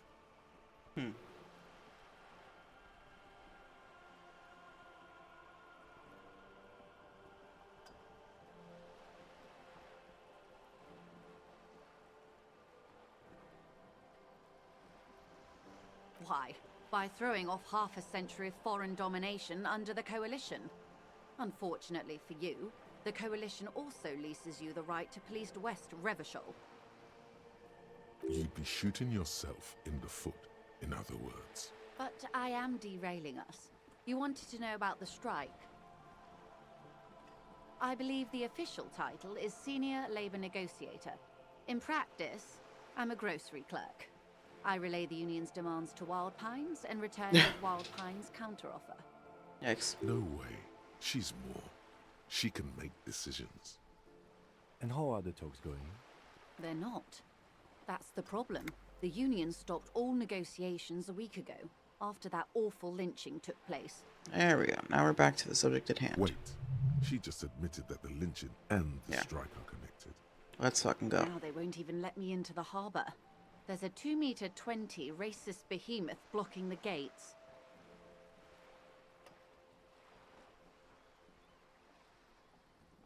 What can I say?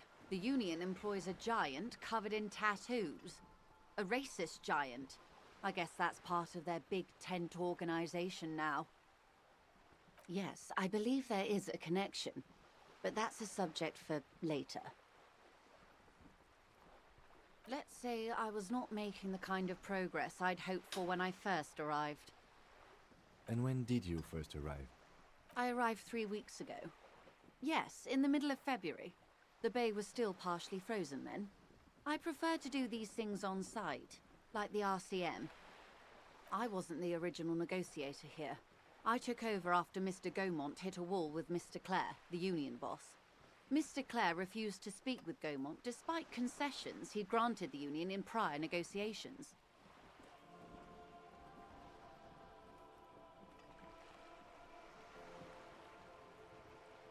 Guess it started in December, but she came on in February. This isn't the first time the union has gone on strike. Heavens no. There have been 2 prior strikes. Both times the union won significant concessions, including overtime pay and a medical plan. This time their demands are more, I guess you could say, aggressive. Ludicrous even. It's meant.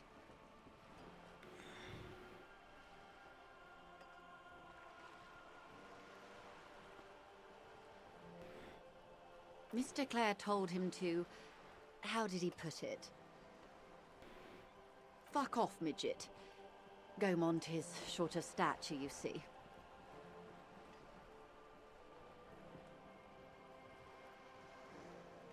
Yes. Keep in mind, this is a negotiator Mr. Clare has worked with before, and who was more than fair with him and the union. There are leaflets everywhere, and banners. What did they say again? Oh yes.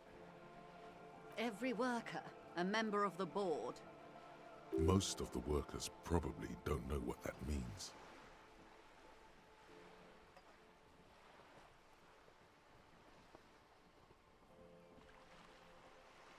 Then you might also like their other slogan. Demand democracy.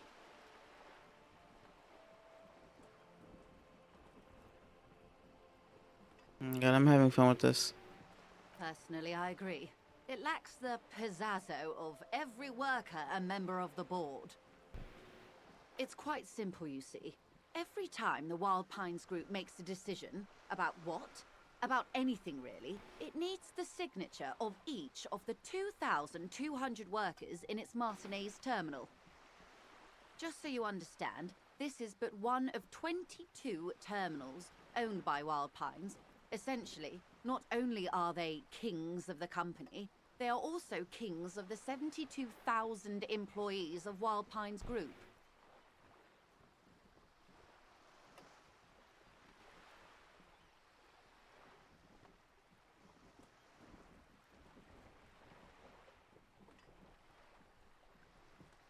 That may well be.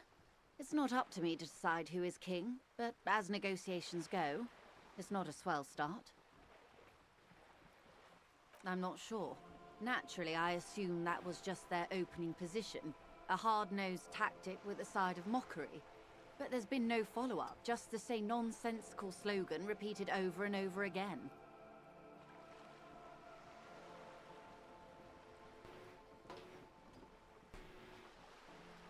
And now, people are getting lynched, I hear. Behind the whirling in rags. A disastrous situation if there ever was one. Excuse me, from whom did you hear about this lynching? I first heard it from the bowyer at the gates. The one whose very name advertises his aversion to work. I think he said it was, "Call me mañana." Call me tomorrow. This checks out. The scabs? You mean the huddled masses of Jamrock, come to plead for work where the Union refuses to? Don't let her answer it herself.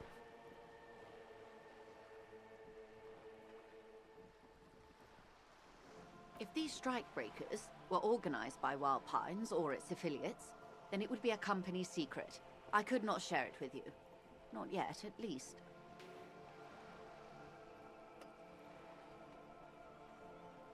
It's implied. She's open to discussing this matter with you at a later occasion. Everard Clare is a man of the utmost integrity. If you can say one thing about him, it's that he always puts the interests of the workers first. Word. Of course not. Everard is fantastically corrupt. I imagine he has a thick, viscous goo where you and I have blood. If you were to prick it with something sharp, you could see it oozing out. A knife, maybe? No, a rapier.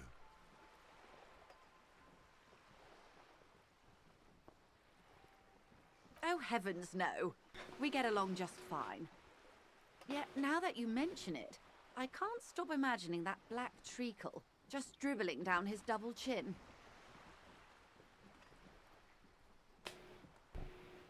He is the most corrupt individual I have ever seen, and I deal with men like him for a living. If there is anyone more venal, more irredeemably nepotistic, then it's his twin brother, Edgar. Yes, Edgar looks exactly like his brother, except for that lazy eye. He also talks exactly like Everard does, and when one's term as foreman is up, the other takes over. It's how they circumvent the term limits, you see, with a funny little switcheroo. While in office, they've embezzled God knows how much of their workers' dues. The Débardeurs Union was once a perfectly normal institution. 20 years ago, anyway. It must not have been easy to establish under the Emergency Act, but they did it. I can respect that. Organised labour at its best, as they say. Then something happened in the local chapter elections. The brothers Clare came and transformed it into a... how do you say? A mob. The Débardeurs are a crime syndicate. Sad as it may be, I suspect we'll be forced to cooperate with them. Refreshingly honest, officer. The company has tried appeasing in the past, but I'm afraid our concessions have only emboldened Everard and his brother. What, appeasement didn't work? Weird. And your opinion, detective, if I may ask? I'm a curious and talkative person, you see. Would you say the Débardeurs Union is...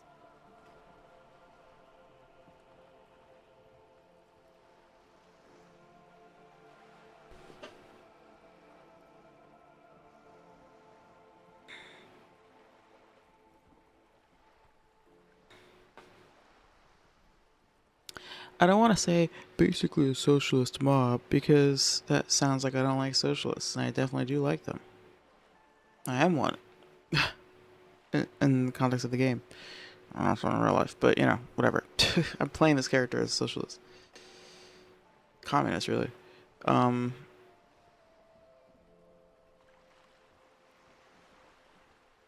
gonna say I don't have an opinion. Of course, officer. Boring, I know. I'm glad you asked. There was a woman, the previous forewoman of the Union. She disappeared. Disappeared? Yes. On the last day of the local chapter elections, her daughter phoned in and said she wasn't running anymore, or coming to work. Ever. End of story. This forewoman, her name? Sadly, the company records do not even give a name. She's just forewoman in private correspondence, Holly. I don't even know if it's a sir or given name, and I don't have access to the Union's files.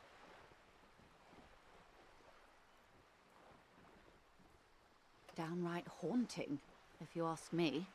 The Wild Pines suspected foul play, but what could they do? It was a Union matter. The point of the presentation is, these kinds of things happen around the Clares.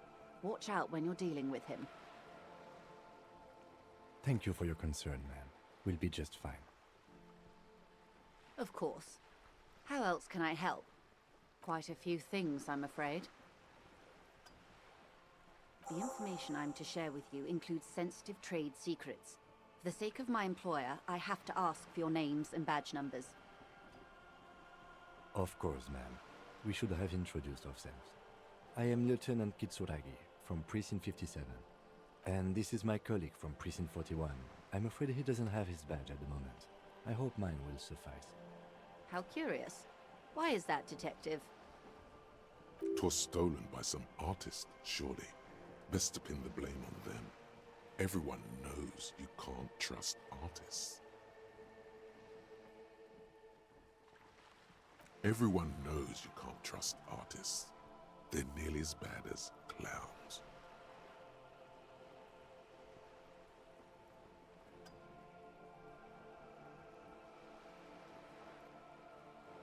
You mean someone stole your badge?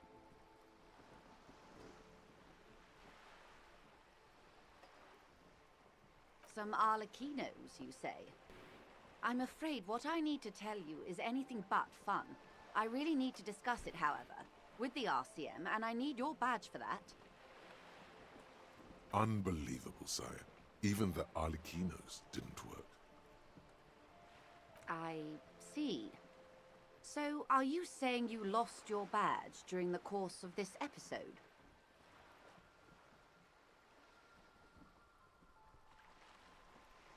I can't hear you, darling. Speak up, please. I don't want to tell her I was drinking. Oh, dear.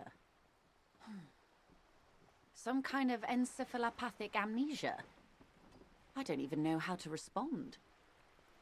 I do believe you, naive as that may sound. I simply can't imagine what you gain by faking such a condition. As I said, ma'am, his technique may be very unconventional, but he is an officer of the RCM. Of course, I sympathize, but I'm afraid I simply can't share anything more until I've seen that badge. She's a professional negotiator. She should be open to some sort of mutually beneficial arrangement.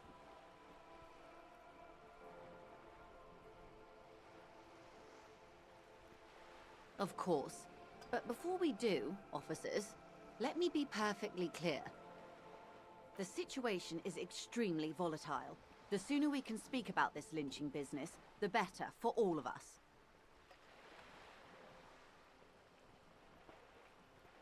This reality.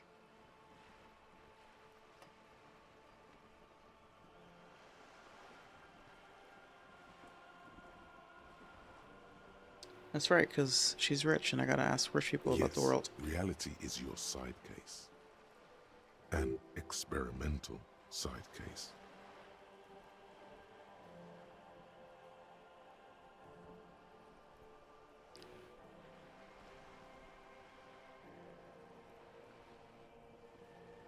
Ah, yes, the episode. Sounds like an acute case of encephalopathy now that I think of it. Don't be phased, madame. He functions perfectly well. He only needs a lowdown on all of reality. We may be here a while then. Ask away, officer. I'll help however I can. All right, we're in. I know these all Oh god. good, but begin with the first, okay? Okay.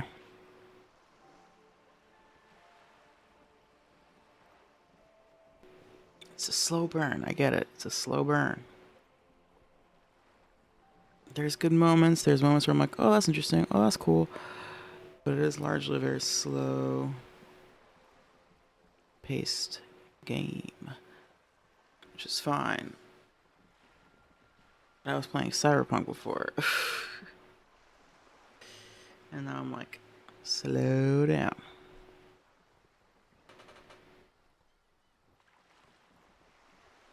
We're in Martinez, baby. A casual term of endearment popular among the 50-plus crowd. It's a disco holdover, pay it no heed. Martinez is a district of Revachol. A very small district tucked away near the industrial harbour, north of the 881 and Jamrock. You would be excused for not knowing about it. Unimportant, they say. Forgotten, even. Shelled to smithereens during the Revolution. It has its charms, just not this time of year. I'm not a good ambassador. I've only been here once before, as a teenager. Not a lot has changed. There are ruins, a terminal, fishing boats, reeds, boys with boxy shoulders. As I told you, Martinez used to be a province, a workers' resort before the city swallowed it and the artillery did its part. Now the reeds are the real star of the show here. The further down the coast, the wilder it gets. It's not really a sea, it's the Bay of Revachol, and the bay feeds into the ocean. Yes, we're on an island in an ocean, the world's largest body of water, the Insulindic. Known to the early Revacholians as Les Immensités Bleues, the Blue Immensities.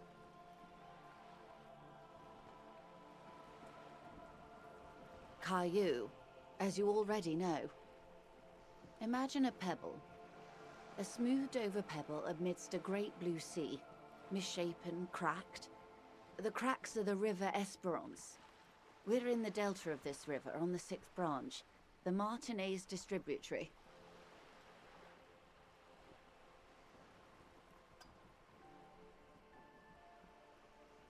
Revachol? Revachol is what you call a city. The great kind. History detective. They built this city to resolve history. Our part in it, at least. Our centuries.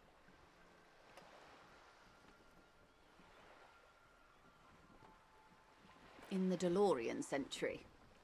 380 years ago. The nations of the Occident, or migrant workers from Seminine and Ile Marat, depending on your creed. They say it's where the terrible questions of our time will be answered. The tensions are highest, the fault lines deepest.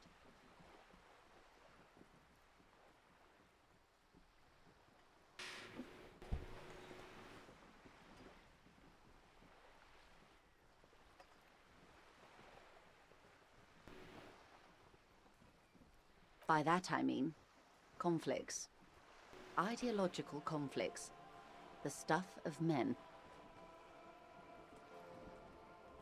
We are standing on a fertile, self-sufficient island able to sustain up to 200 million people in the middle of the Insulindic Ocean, the world's connective tissue. It's where the money is.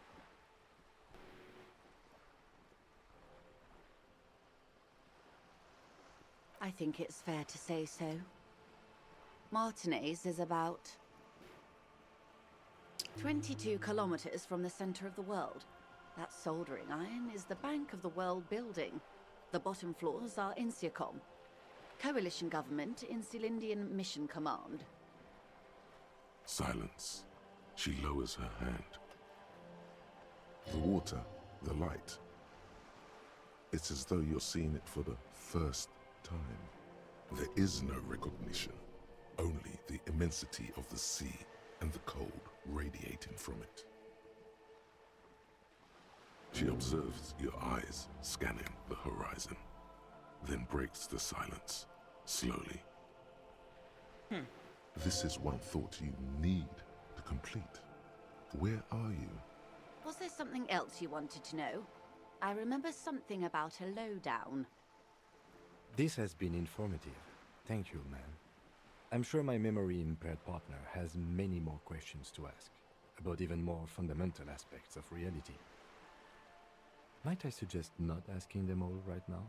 Ma'am, Messier will be here later too, and tomorrow. Isn't that true, ma'am? Absolutely. My commitment here is long-term.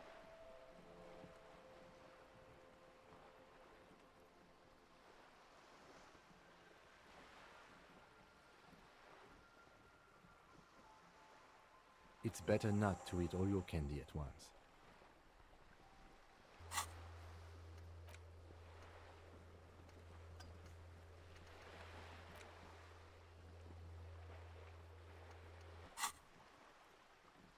Indeed. I'm always at your service.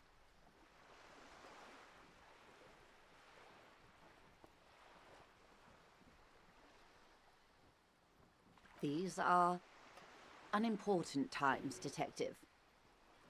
You and I were born after the dust had settled. 1,000th of a second too late.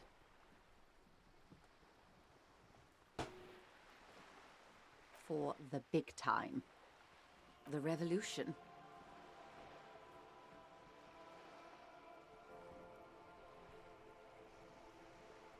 It's quite easy. Every 100 years or so, our species gets together to decide what's next, who gets shot in the head, and who gets the mineral rights. It's a real kerfuffle.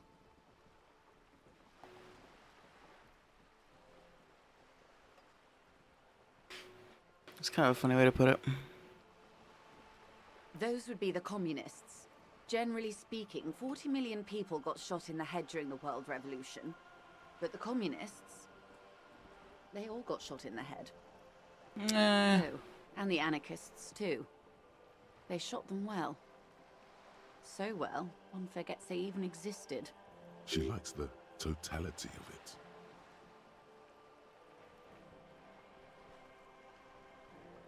Did they ever? Before they got shot themselves, they shot 2 million people. Yeah, it was a kerfuffle, all right. Yes, the Insulindian deluge, they call it.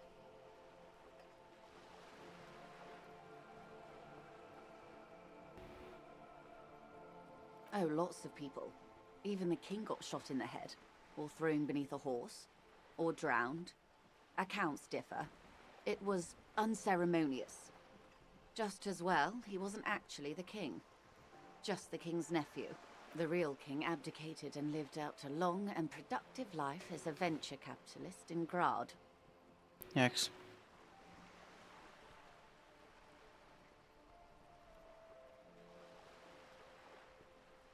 About head shooting, the liberals got the mineral rights.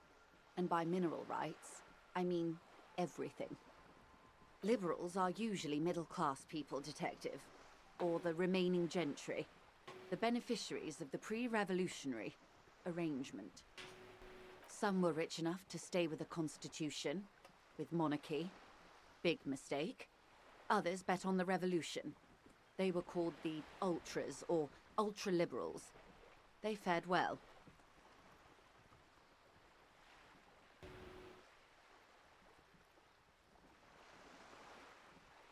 They didn't win so much as survive.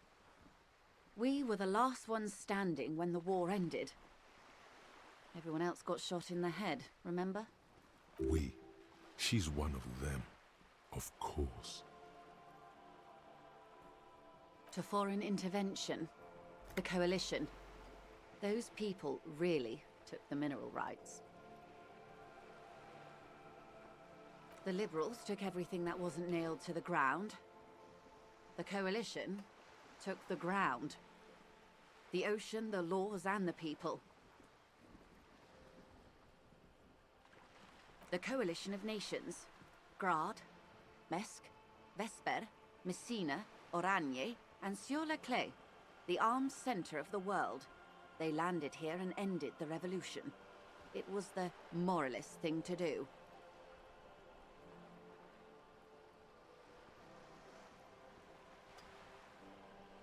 The moralists believe in keeping everything exactly the way it is.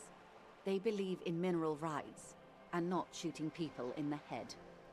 At least not in the same manner and volume as the others do.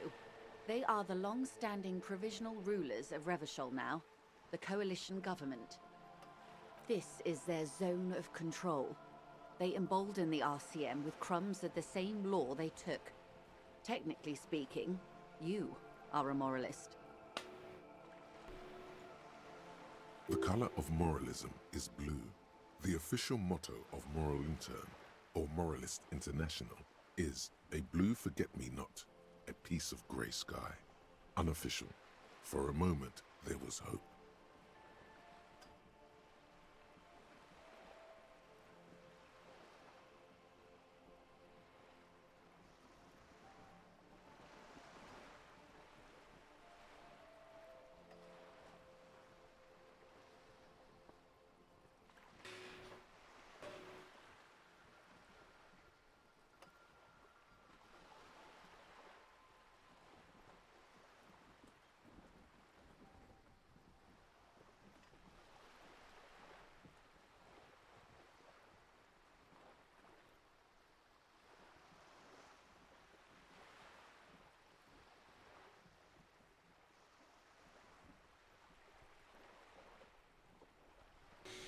Okay, hold on.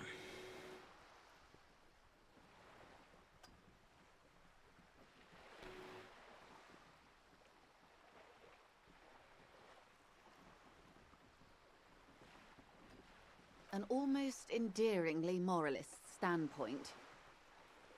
It must be hard to take a moderate approach to head shooting in your line of work. The turn of the century revolution? Don't answer it. It's a trick question. The revolution began in '02 on the Isla of Grad, though by the end, nearly the whole world had gotten involved. It wasn't a who, but a what. A pandemic of Zarat, a particularly virulent prion disease, which the authorities in Grad proved unable to contain. Then Mazov came along and overthrew the government. It made people overthrow their governments. Indeed, Zarat is a highly infectious microorganism that destroyed brain tissue. The actual causes of the revolution were material. The pandemic only provided the spark. It was a funny time in history. They discovered transistors and rock music, but they didn't know anything about prions. Nobody did. From Revachol and Grad? Not far. The world managed to cauterize itself.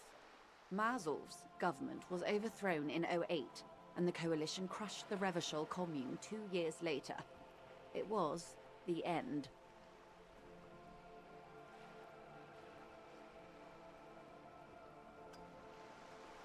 Why? You and I, officer. Our lives in the zone of control.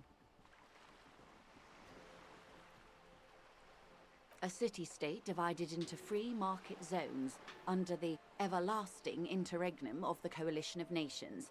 And you, of course, the citizens' militia.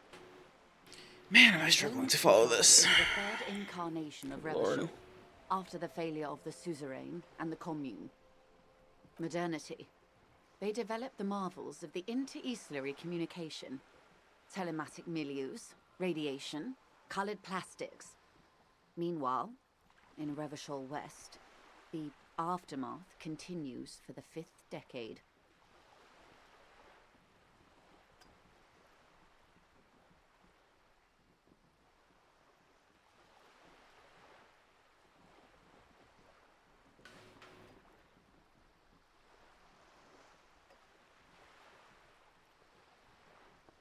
"51 minus 8 equals 43.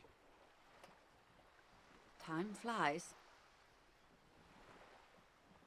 The 20s saw a decade of urban war, west of the river leveled, offshore platforms in flames. Still, it's regarded as an improvement on what came before. 08 to 19 was simply hell.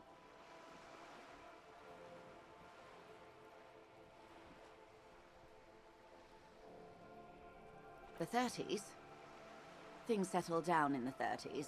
Revachol East transformed itself into the world's largest tax haven, with the international community's blessing. For the first time in a long time, it seemed like things were going somewhere.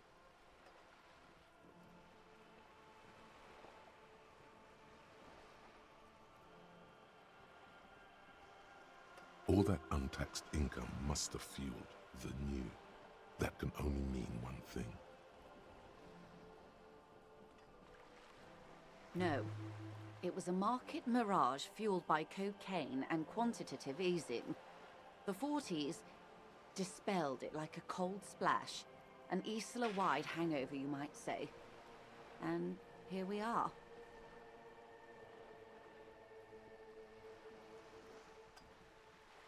Welcome to reality, baby.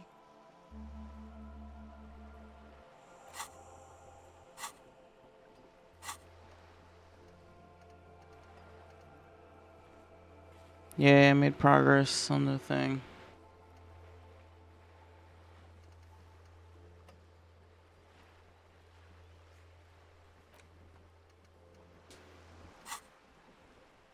For her to be where she is, Wild Pines Group must have picked the right side.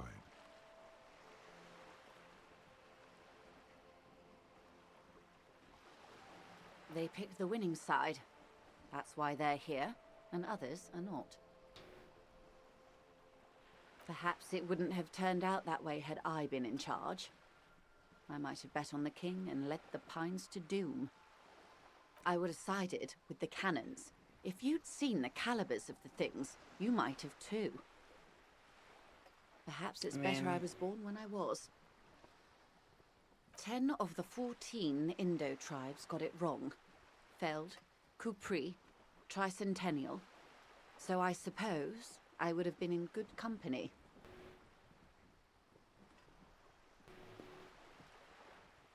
Good question. What would you have done differently?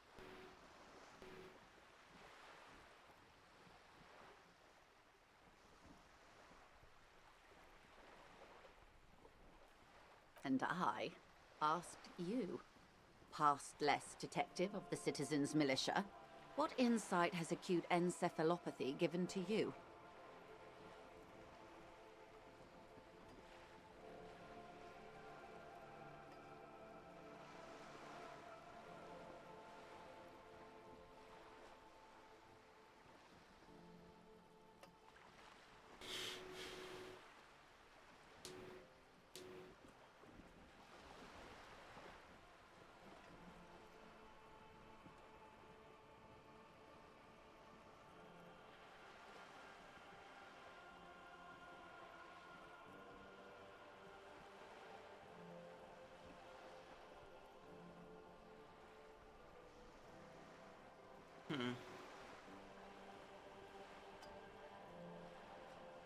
You and everyone else.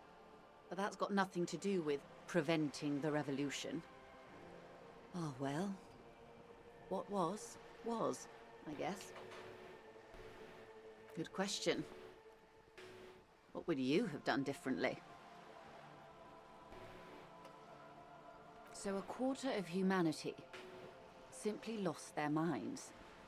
And how would you stop a prion, a complex folding protein, unlife, with a technology 50 years ago?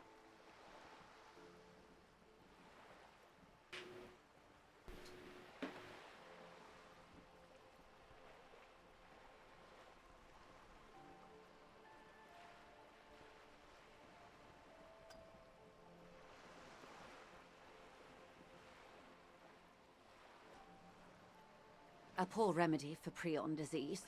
Kupri, resplendent, both gone now. Those that survived mended their ways. They're all ultras now.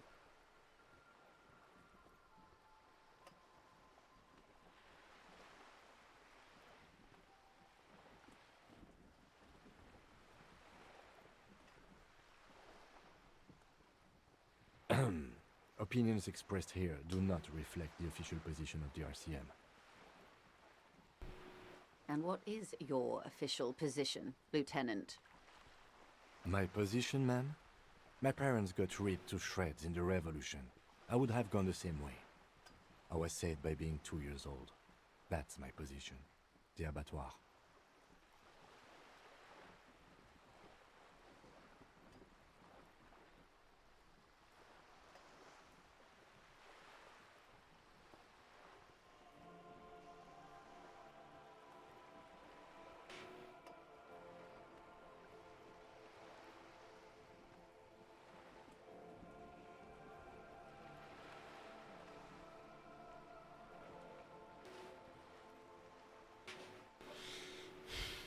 Understandable. They are what they are. Who knows? An afterbloom may yet come. Anyway, enough sentiment. Not so fast. Who is she in all this? Ask her who she is. She owes you an answer. Alright, I need to take a break because now I'm like, oh, things are happening, but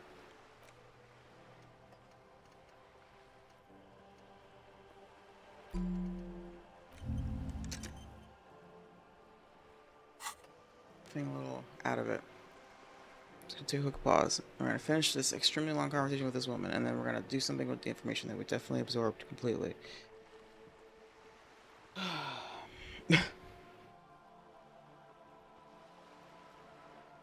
I might also call it. I don't know. I'm also still tired from work. Yeah, it's late-ish. Yeah, we'll take a quick break first. We'll continue.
Okay.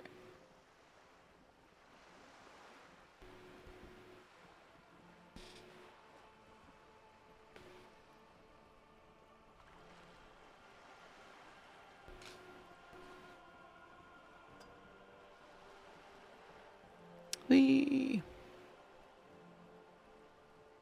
It's a neurological disorder caused by a lack of vitamin B in the brain.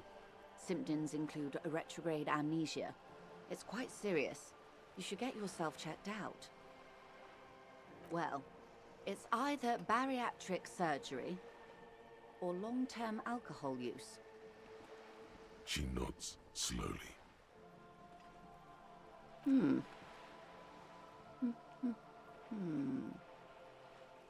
I am the vilest of the vile.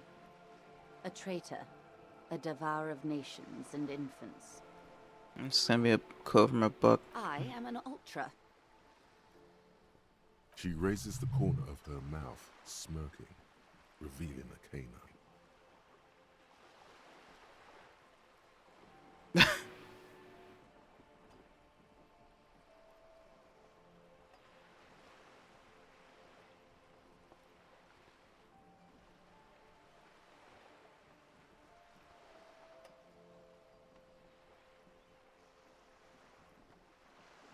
Tempted.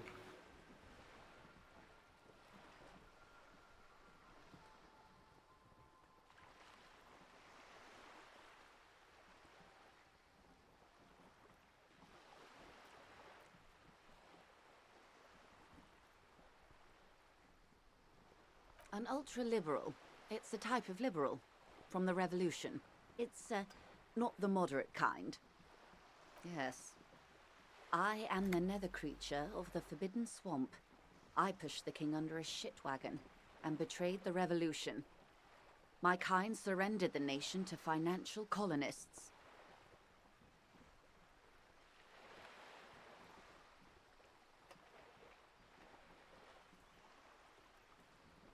Is she meant to look like Ayn Rand? Is that what's going on I here? can see you thought our kind were all extinct. After all, no sane person identifies as this anymore.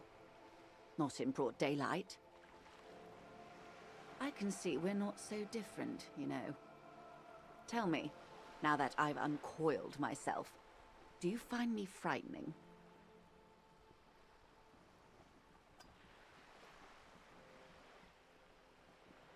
Oh, come on. Yet again, the game does not give me the option that I want. I don't find you scary, I just think you're mistaken. Severely so. That doesn't mean that you're not a monster.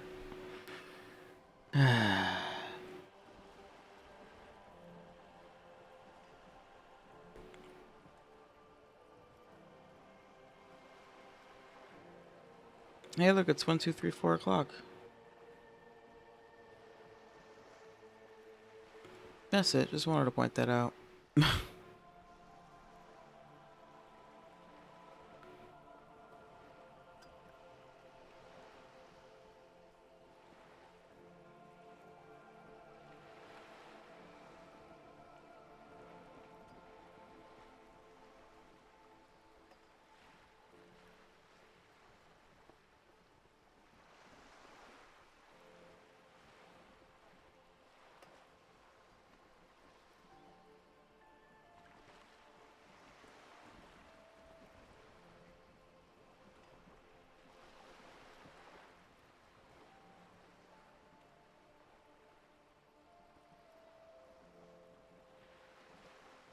I guess I'll go with I don't care, even though I kind of do.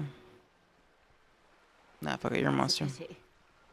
I do hope we can remain collegial, despite it all. Yeah. Tell me, when you look in the mirror, do you not see a monster staring back at you? I absolutely do. When the dust settled, the liberals were the only ones left to clean up the mess. By virtue of their survival, they were handed enormous power to shape the future. This was all our last generation managed. Yeah, and now we have a situation where you guys get to, you know, there's some people who get to, like, live large and live comfortably, and some people don't. So we're back to the same bullshit.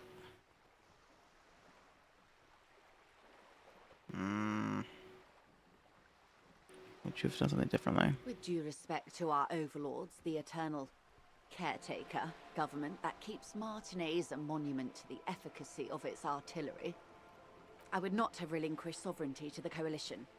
Not here in Martinez, and not in the Stella Maris or Delta Beachheads either. If not for my own sake. She realizes her small, cold fists are clenched. She loosens them. Then for my daughters. We had an obligation to defend our sovereignty. We should have burned the whole Isla down rather than let them have it.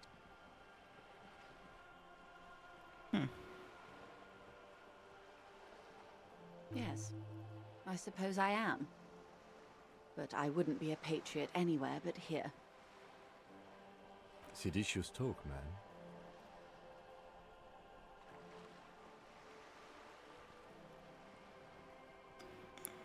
Kim, shut up. Perhaps. My intellectual vanity will be my undoing. You're no dummy yourself.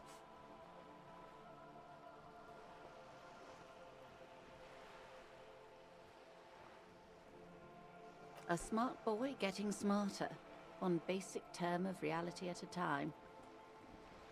Yes.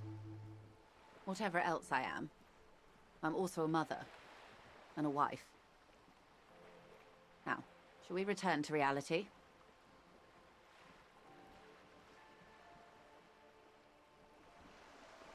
A bird? A sphenicid? A flightless bird of the polar regions?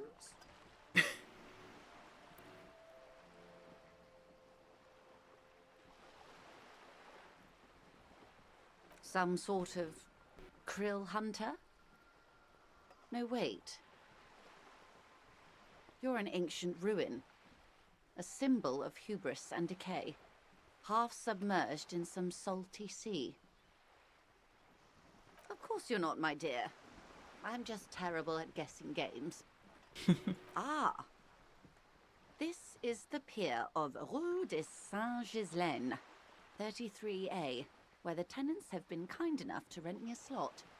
Or two. A pre-revolutionary tenement. Old buildings are called tenements, you see. And new buildings, bâtiments. After les bâtiments nouveaux. But 33A and 33B are not nouveaux. They're old.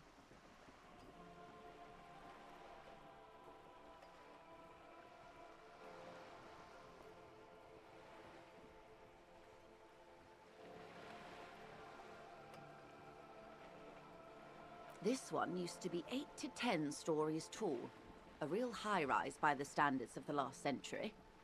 Built to mirror the skyscrapers across the bay in the Delta. That was before the war, of course. Mostly the urban middle class, I believe. This was once primo real estate, before the cannons lopped 4 or 5 stories off. Splat, splat.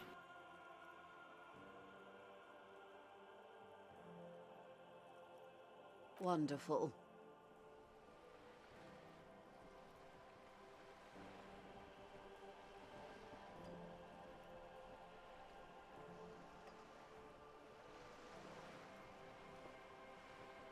The girl in the old lady rags.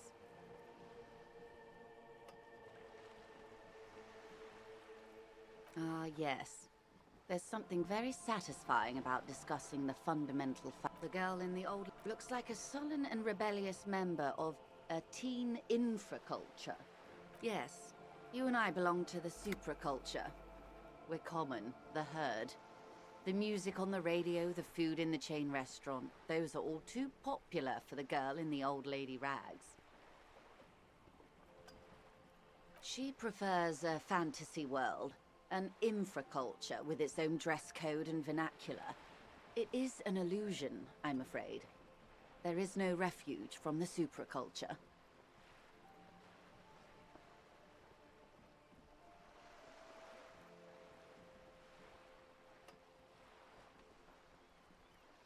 I can't. That's how simple it is. One may dye their hair green and wear their grandma's coat all they want. Capital has the ability to subsume all critiques into itself, even those who would critique capital end up reinforcing it instead. Hmm. All right. What next?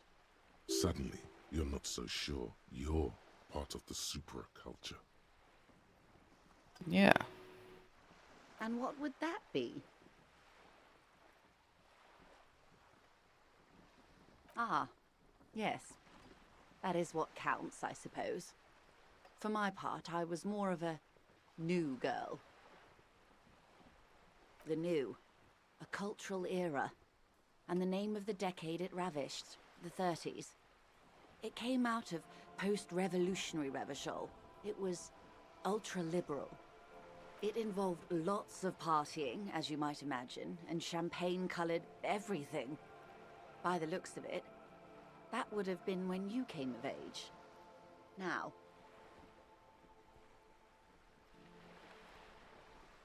Wasn't it Guillaume Le Million who said, if you can remember the new, you weren't there?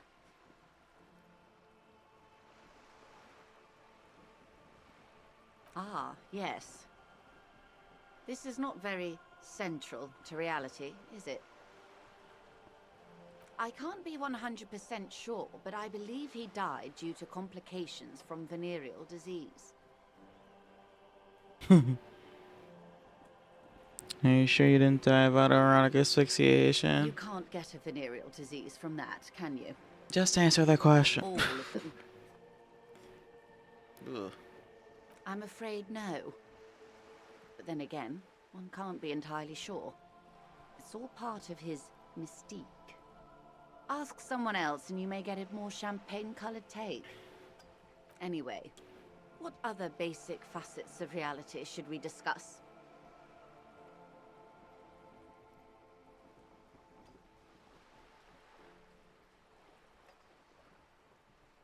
Glad to have been of assistance.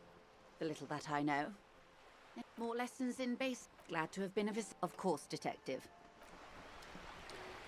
Holy shit, that was like an hour of talking to this woman.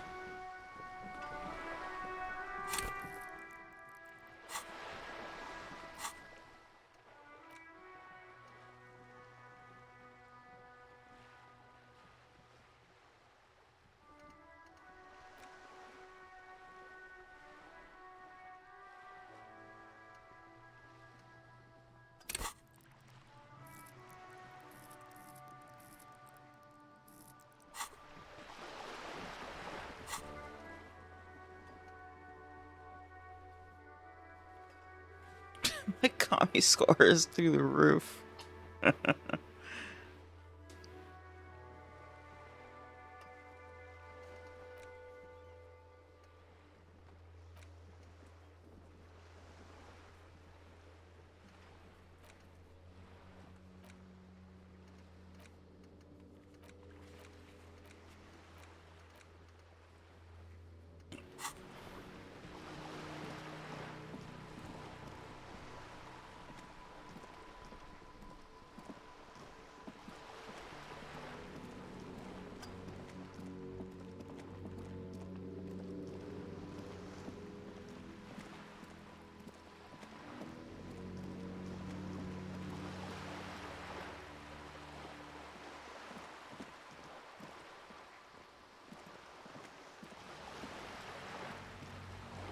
Yes?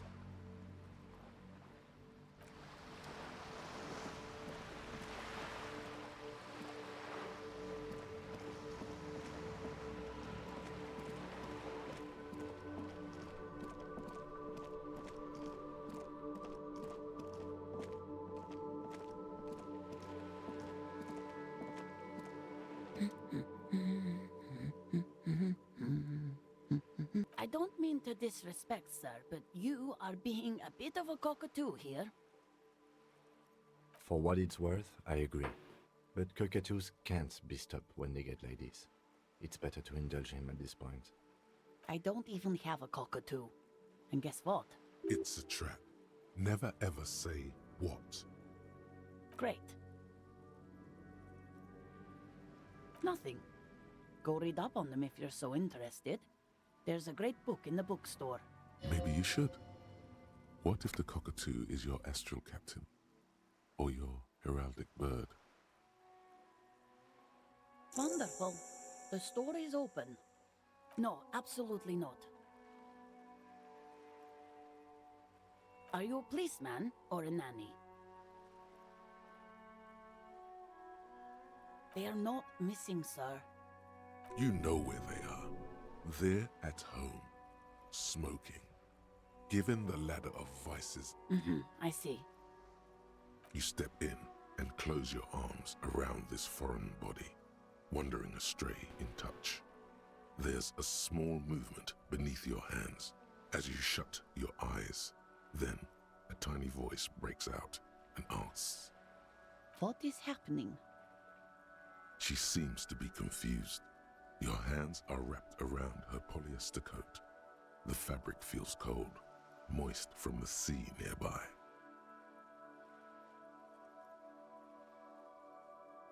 The situation is oddly intimate.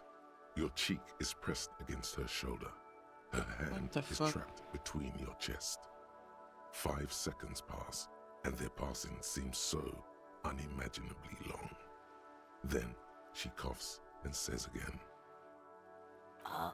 What are you doing, officer?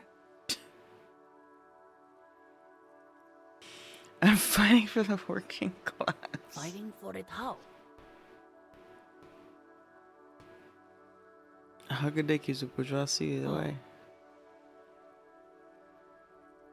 Alright, she's having I guess it's better than nothing.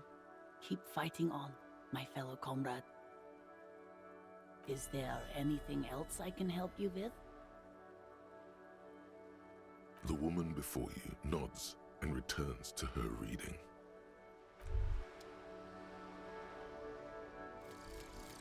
Volumetric ship compressor. Bizarre Whoa, look at this scientific artwork. news from Revachol West today, where a police officer's shit has been observed at a pressure of around 495 gigadecimals. These metallic hydrogen levels of shit togetherness were thought to exist only at the center of collapsing stars, not law officials. It remains to be seen how long the shit's singularity lasts.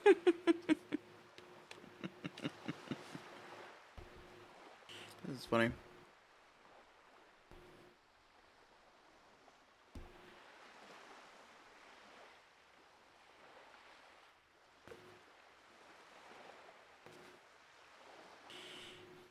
Getting your shit together to the fullest.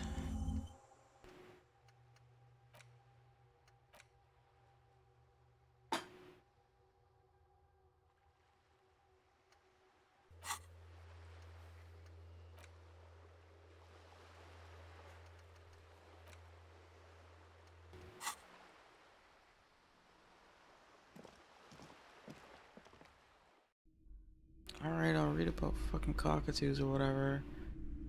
Ugh.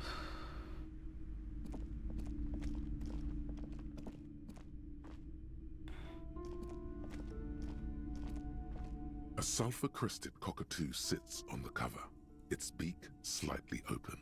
It looks as if the bird is calling out the book title, From A to Zurich, a guide to a well-behaved cockatoo. Turns out that there are so many different cockatoo species, and they all have behavioral problems. You don't have behavioral problems. Same. That's garbage. You're cool. It's a must-have if you own a cockatoo. I've heard they're quite capricious.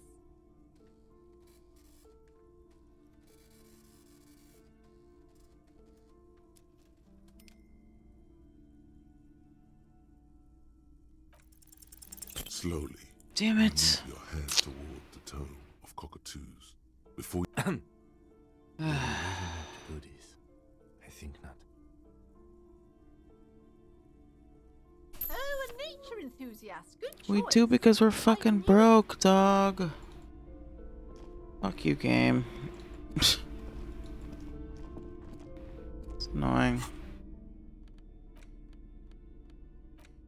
A cockatoo is a parrot with an erectile crest found on the Seminine Islands and in southern Fas a la Mer. Known for their intelligence and general precociousness, cockatoos are popular birds in aviculture. However, they often exhibit various behavioral issues.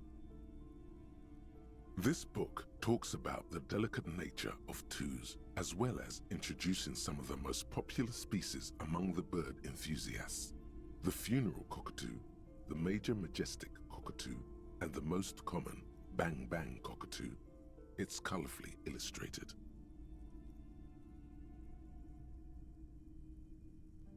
This is a yellow-tailed black cockatoo. Its specific name, Psittacus venereus, relates to its dark and somber plumage. This bird looks as if dressed for a funeral, 24/7. There is something indisputably ominous about it. Perhaps the most impressive of all the species, the endangered major majestic cockatoo, is often described as the most flamboyant bird in the jungle. Its pink-colored wings and flowing crest embellishing its proud and bumptious nature. In the words of poet-explorer Sir James Fournier, few birds more enliven the monotonous hues of the verdant forest than this big, bold, and beautiful species. Despite its banging name, the bang-bang cockatoo is actually the shyest of the species, common in almost all Seminoese forests, as well as zoos and homes all over the world. Its plumage is mainly gray and white. The Seminoese name, bang bang, is thought to be of onomatopoeic origins.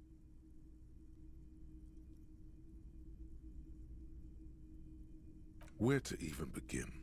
All cockatoos are known for their needy natures, requiring attention for at least 2 full hours a day. They love to talk, and have been described as lovable clowns who just don't know how to wrap up.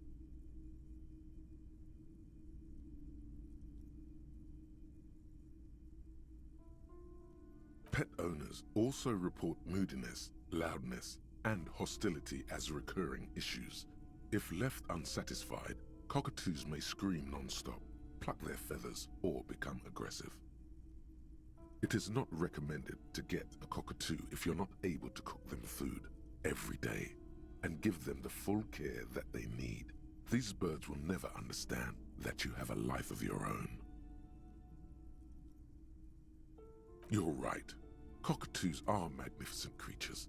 They love to perform, cuddle, and show off, and will even scream for fun, often as loud as up to 135 decibels. Not great for the neighbors. Performing? Yes, birdie. Yes, but all those cockatoo species are so different. Which one are you?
You're right. You're the mediocrity embodied. This unsung bird belongs on your heraldry.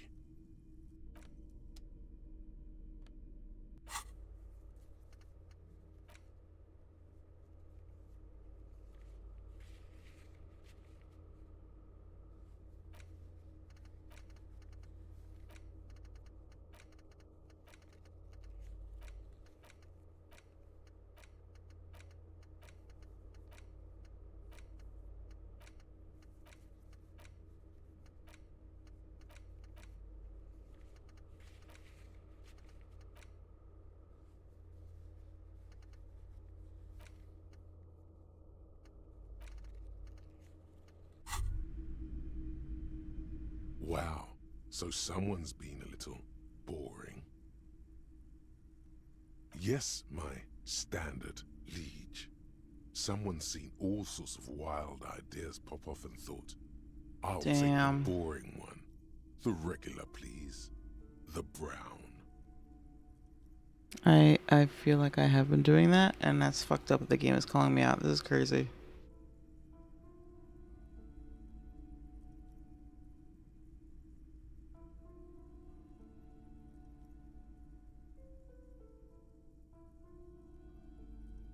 No need to be defensive. The regularity, the brownness, the cut and dry have their appeal. A very standard appeal. You? I wouldn't worry about that. See? You're so regular and vinyl brown, he doesn't even want to talk to you about it. Of course you do. And maybe some black shoes or a pristine white shirt to go with that. It's official. My lord's Copo type is regular cop. I'll let everyone know. I'll send out a telefax.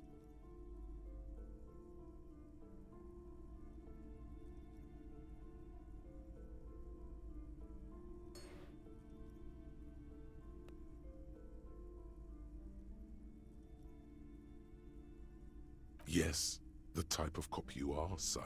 Think of it as a caste, a class even, a nation of regular law officials that you belong to. It comes, of course, with the usual benefits. No, but there are other options. Ugh, I didn't want to say I like brown. Damn it.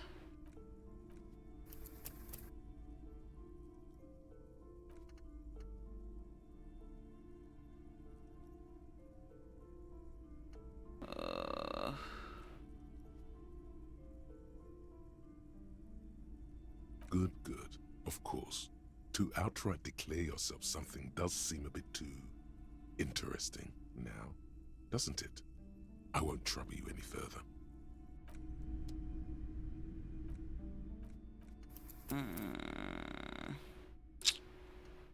Damn it.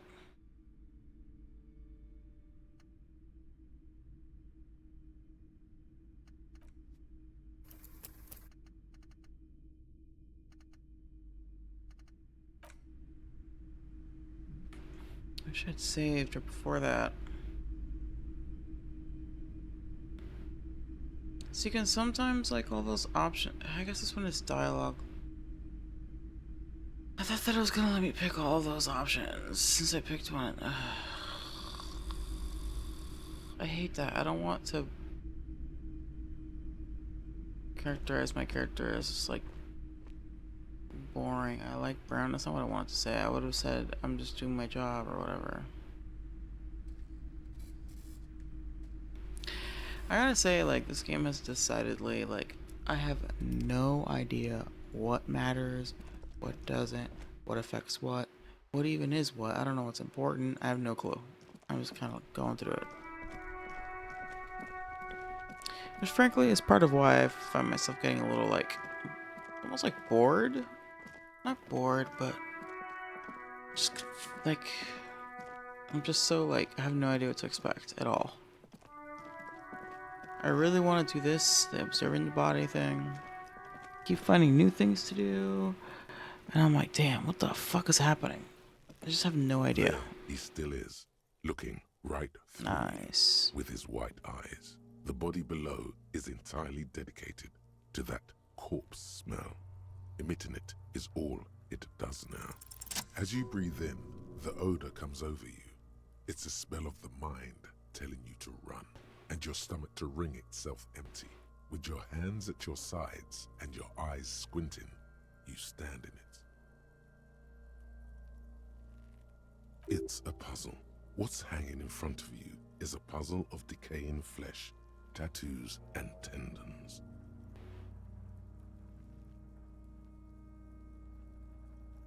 They do after 7 days, yes. We are deep in decomposition here.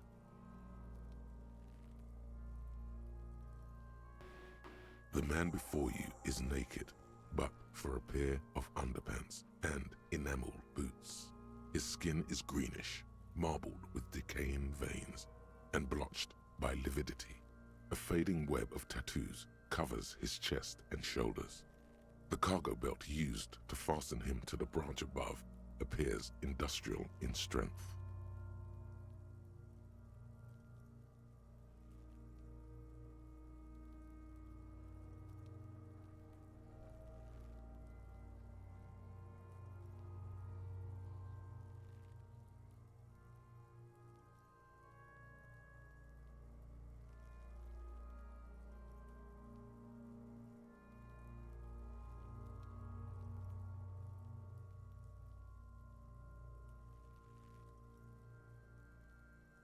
The material appears to be ceramic. Its clean white stands in stark contrast to the decaying flesh above the knee. The man wore thick polymer socks, probably for padding. A fine array of interlocking plates covers them.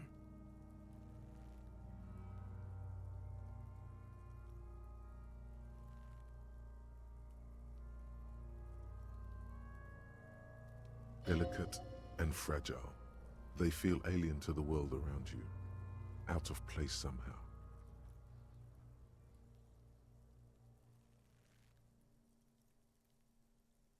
These are clearly not boots.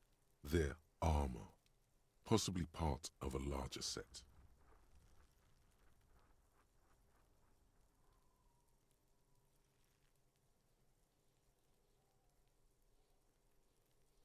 Oh, I got hit by a sneeze attack just then. Okay. Heavy duty boots, like really heavy duty, like armor boots. Clean white material appears to be ceramic. Ceramic? Its clean white stands in stark contrast to the decaying flesh above the knee. The man wore thick polymer socks, with padding, and fan or even locking plates. Okay, it's like armor.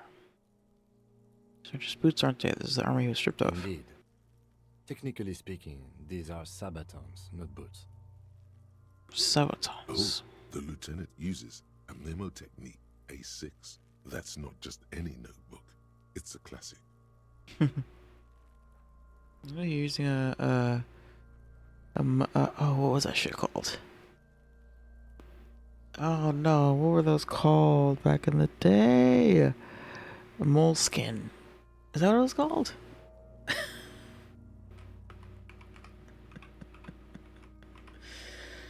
Yeah, moleskin. Those stupid fucking notebooks. They're super expensive. I haven't thought about that in fucking like 12 years.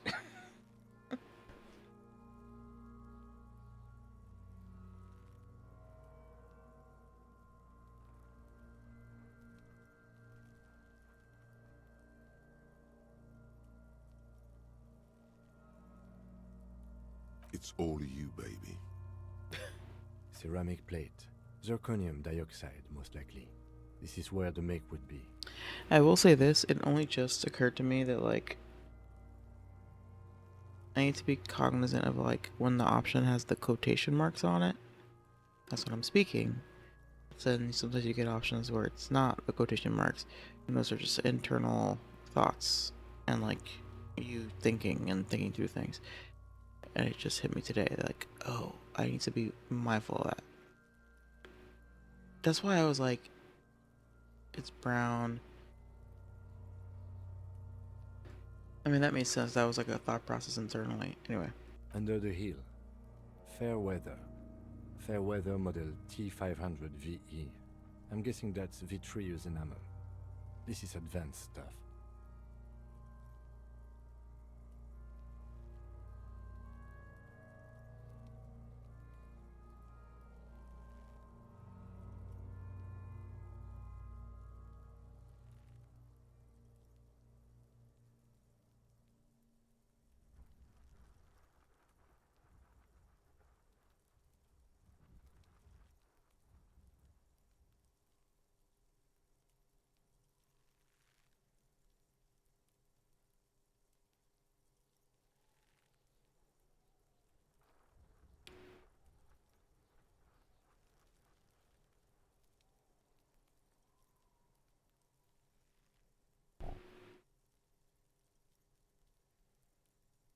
Piece by piece. He's been out here for 7 days. It would be odd if they didn't.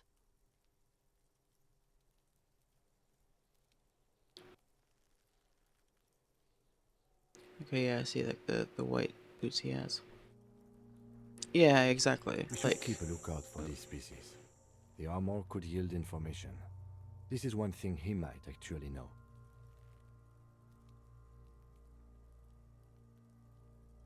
No, I think he had something precious underneath the clothes. They had to remove the jeans and shirt we found to get to it. And this kind of armor is often worn under fabrics. Nice. That makes sense.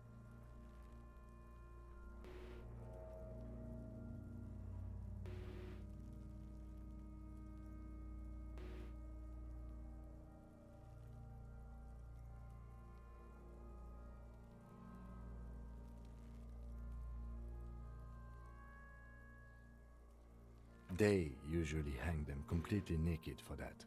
La puta madre, the Mazda, the Besmerties and the like. This one still has his underpants.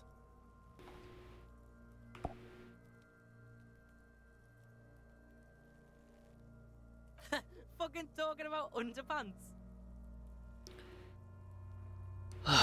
these kid characters are fucking awful. I'm sure Karen had a fucking field day because she doesn't like kids in games.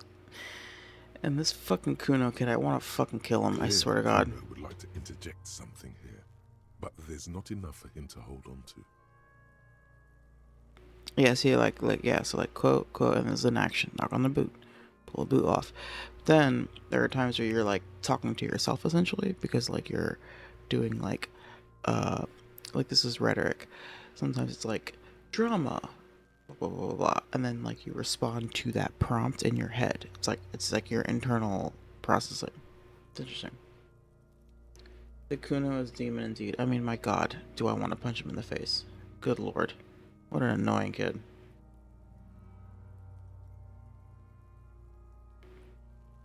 How you doing, by the way? So, material looks out of place here. It is. It's expensive. We've requested similar material for our tactical units for years now. The constabularies deemed it too costly. In that time, we've lost 6 men to semi-automatics. For a full set, about 4 years of wages. For the northwest region of Revachol, an officer's average yearly income is 5,500 real, unadjusted for rank.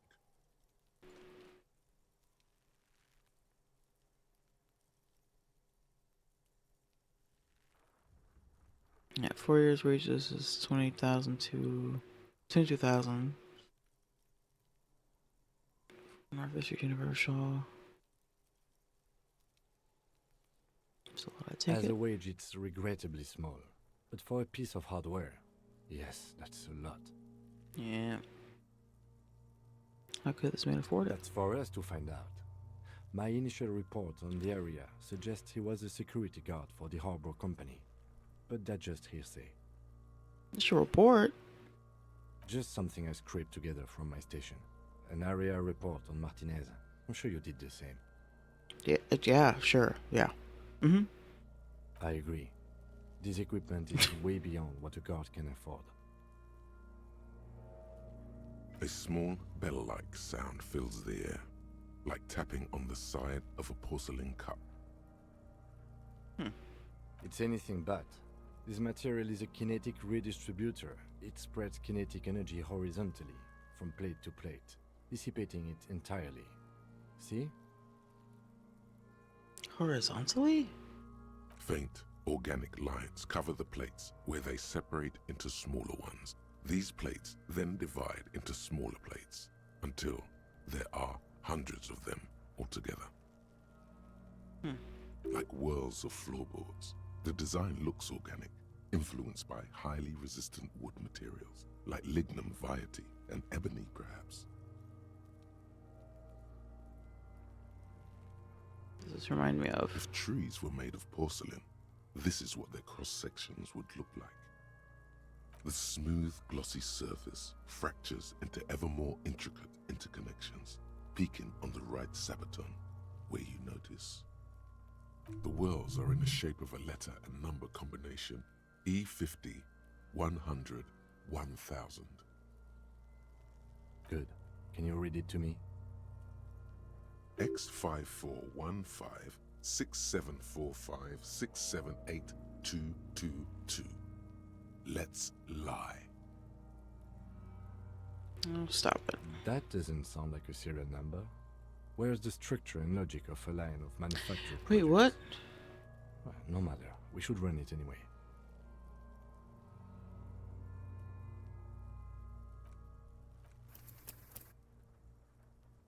Oh my god.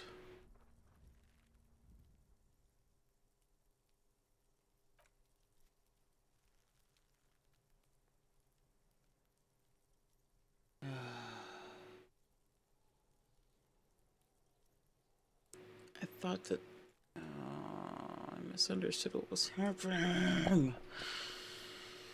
I didn't want to actually lie. Alright, now we're definitely going back. Great. How did I not load? How did I not save again? Fuck me. That's so annoying. That's extremely annoying.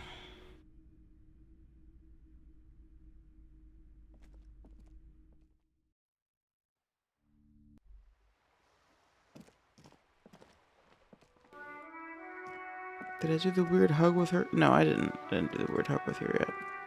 Or I did already.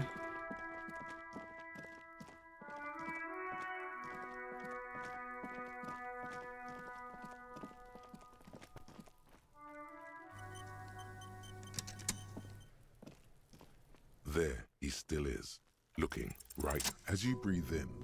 It's a puzzle. What's hanging in front of you? They do after 7 days. The man before you is the material, a delicate, and these are clearly not boots. Indeed. Oh, the lieutenant uses a memo technique, A6. That's not, it's all you. Ceramic plate, under the heel. Fair weather, piece by piece. We should keep a lookout for these species. The armor could yield information. This is one thing he might actually know. No, I think he had something precious underneath. Nice. That makes sense. They usually hang them completely. Fucking talk. Clearly, Kuno would like to interject something here. But piece by piece. We should keep a lookout for these species. No, I think. Nice. That makes sense. They usually hang them. Clearly, Kuno would like to interject something here. But it is. We've requested similar for a full set. For the northwest region of Revachol. As a wage, it's regrettably small. That's for us to find out. My initial report on the area, just something I scraped together from my station. I agree. This equipment is way beyond what a small bell likes. It's anything but. Faint, like whirls of floorboards. If trees were the whirls are in the shape of a letter and number combination. E50, 100, 1000. Good. Can you read it to me? Okay, I see. X5415 6745 678 Let's lie. I understand now. The drama prompt is like, oh, let's lie. Let's make this number. I thought that it was like he was reading that. I thought that the serial number was separate from this. I thought it was like a separate thing. I didn't realize that it was like in place of the E50 thing. Hey, Blue. How you doing? Welcome while I figure out this weird crime drama game. We have a make and a number. That's something. We can use the radio in my kinema when we're done. Either station can chase it for us.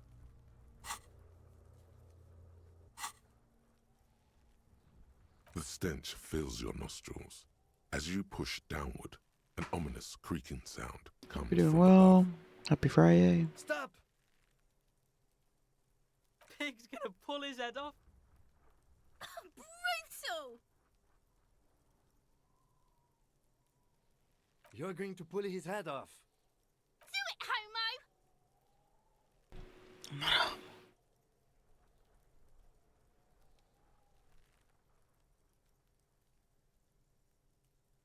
Yes, that's what I said. You'll compromise the coroner's case if you do. So please, don't. Indeed, from this angle, it does look like the neck isn't going to take much more. Being dead for a week has all but liquefied his muscles. What are you trying to achieve anyway? Why are you hanging on to that boot?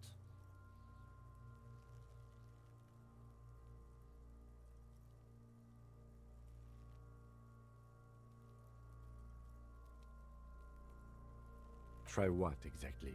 If you can't experiment, how will you learn?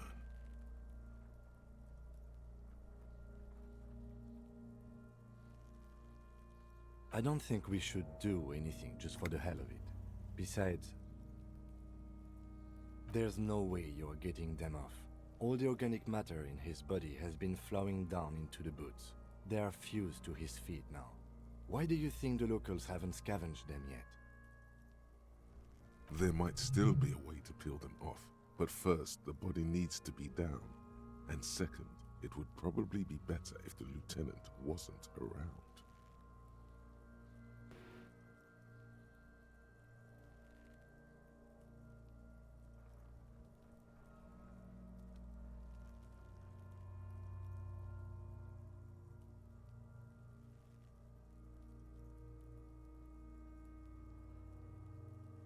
The anticipation makes you crack your fingers.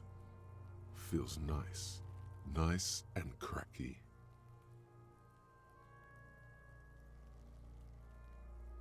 Processing will take care of them. With the situation in the morgue, it will yield nothing. But we must pick our fights. Should we continue? The cadaver slowly twists on the cargo belt, his torso covered in tattoos, and extremities blotched pink and blue.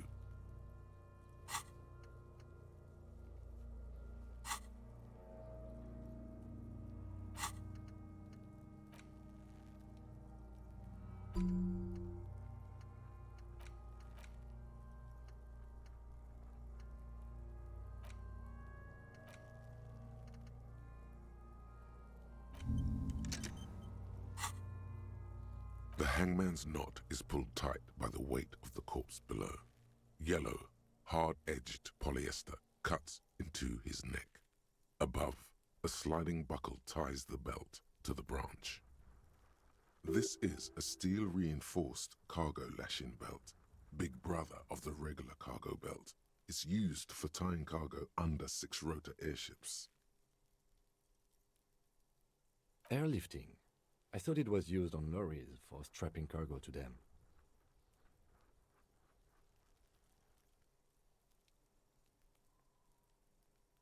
The local harbor uses 6 rotors to shuffle containers around. I get the sense they use whatever was on hand, without paying much attention to not incriminating themselves.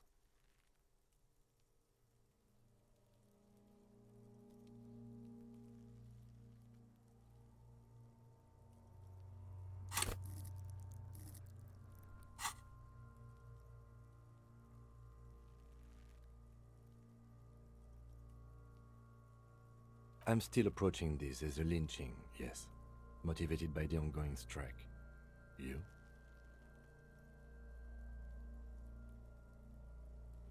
We all are. This belt worries me. I was afraid it would be. Thin steel wiring, parallel strands. This makes getting him down more problematic than I had assumed. How'd they get him up? A noose is one of those things that's easier to use one way around. That ladder can't carry a grown man. I didn't see any splintering either, did you? I think they lassoed the branch, then pulled on the belt to close the buckle. Could be. The shape of the branch supports the theory. The cadaver hangs from the cargo belt. An intricate web of blue lines stretches across the torso, from the right shoulder to the solar plexus. Each time they intersect, a small white star is formed in their crossing. Hundreds of fading asterisks riddle his skin. Their concentration is highest around his heart.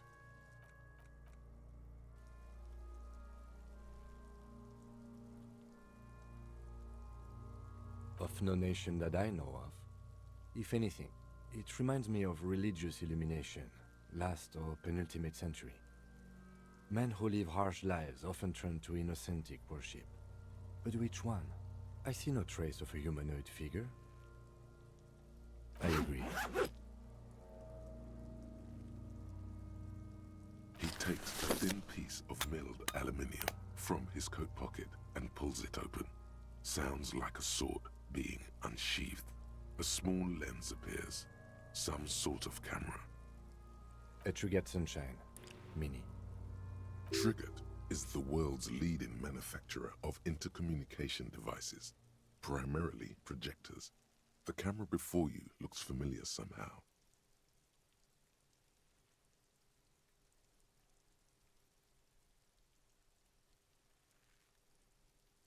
Shit, Kuno! What the fuck is that? Shut up. An instant color camera. I have only 2 ampoules, so nobody move. I don't want to waste one. A sound, a shrill flash, followed by the breaking of a small ampoule of glass. You see streams of color pour onto the thick, glossy piece of paper, rolling out. In case we need it.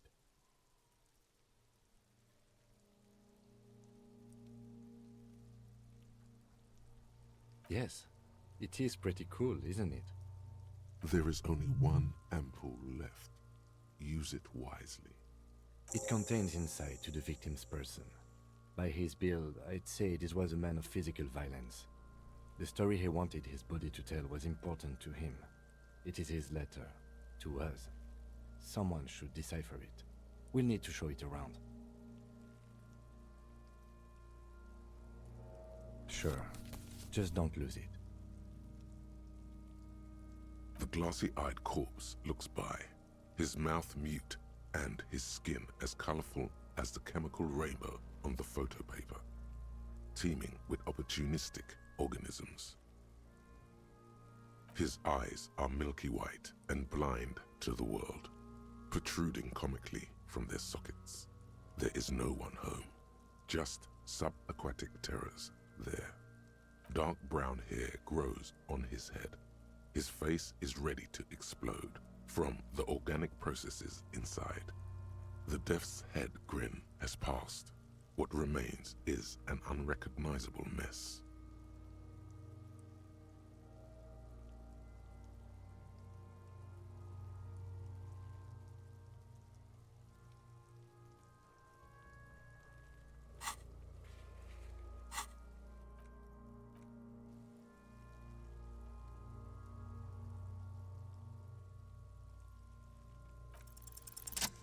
Yes! Into the wild pale yonder. In the past, way out in the west. Hold on, just to remind ourselves, Inland Empire is hunches and gut feelings, dreams and waking life. Okay, so I guess I'm communicating with this. This is the hangman.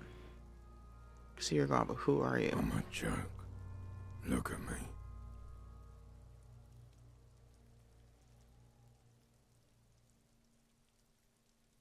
There is nothing funny about jokes either.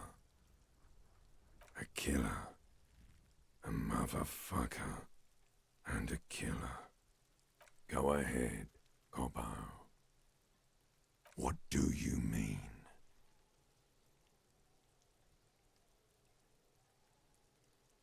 Ask me more questions. You fucking love questions. Why do I love? Because you're a copperoonie. Look at all of them go. Do you want more questions? Here you go, you loony.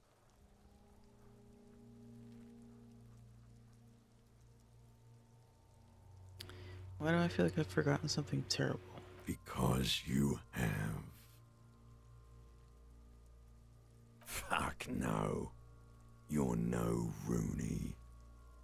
Between you and me, your name is probably Harry. You can be anything you want, brother Corpo. Because you're a copperoon. Coming right up, Copperoony Rooney. This is getting upbeat now. Love did me in, brother Corpo. It was love all along.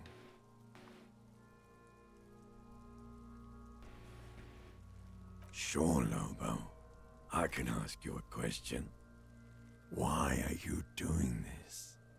Looking at my face, motionless, looking into my eyes, standing here. Why are you investigating my murder?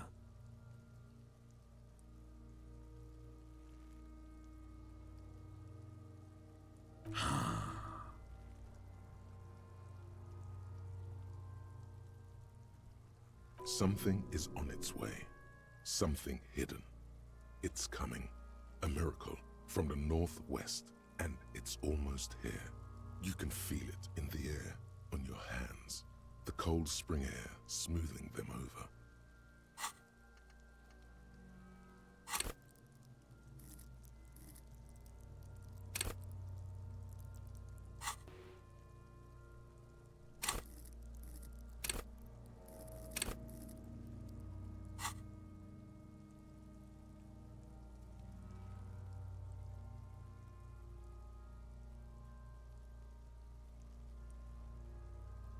Come back later, Corpo.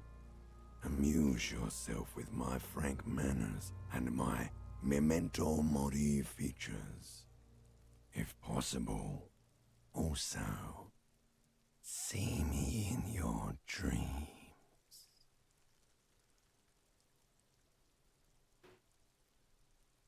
It's great. As you narrow your eyes, the monster before you blurs into a violent mess of green and pink. This is a trick. You've done it before. Pink is where the blood settled in the first hours post-mortem. You can use it to see if the corpse has been tampered with. Does his position at the time of death match the discoloration? Only the lower extremities are pink with a dash of blue. His fatted hands, thighs, and his neck, just above the noose. The rest of the corpse appears dark green in the cold spring air.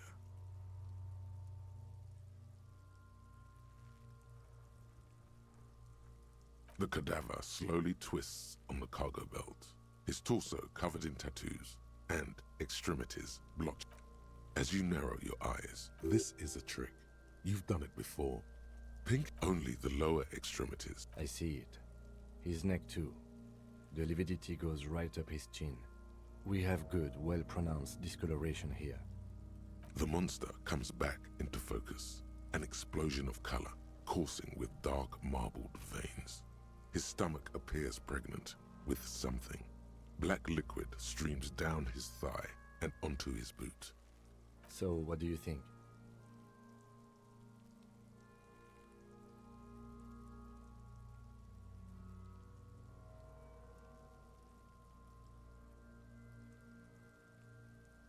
Agreed, especially on the neck.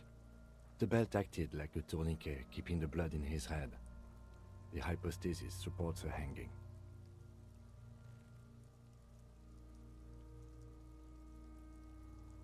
You would still like the hypostasis marks in the neck to be a bit more pronounced.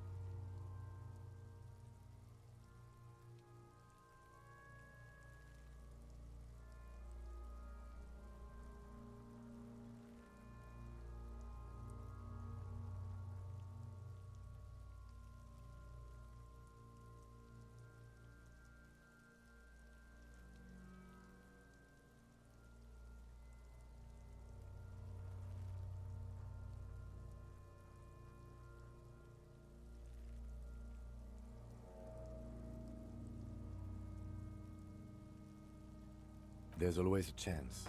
We should check for ligament marks on his neck to see if they're in tune with the belt. We'll have to get him down first. I agree. His personality is no longer a part of the world. Totally dead.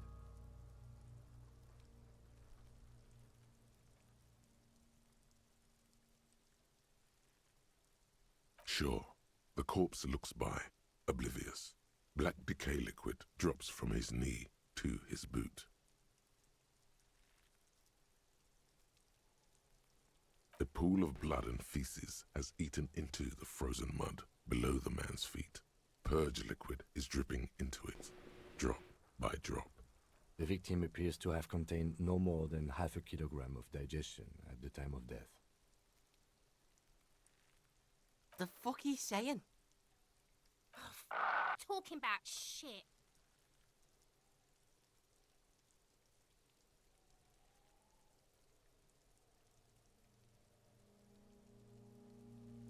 Number 3 is tempting. Did we? I don't feel lucky. I do. Most of them are post-mortem. Maybe even all of them. The delinquents have made our jobs harder with their little sport. Stop talking in riddles, coin slot. He means you fucked him up good, Kuno. Fucked him up brutal like.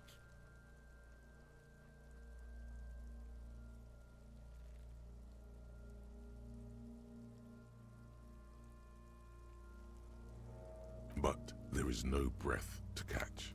Only the cadaver filling the air and your nostrils. He slowly rotates. Are you sure we finished the preliminary examination of the cadaver? We might miss some of these things once he's done.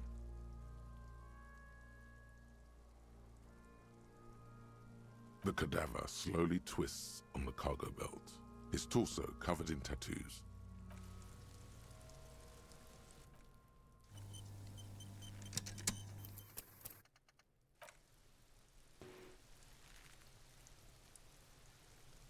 The man before you is naked. The steel-reinforced belt presents a unique challenge. I brought chain cutters, but I don't see a good angle of approach to the belt.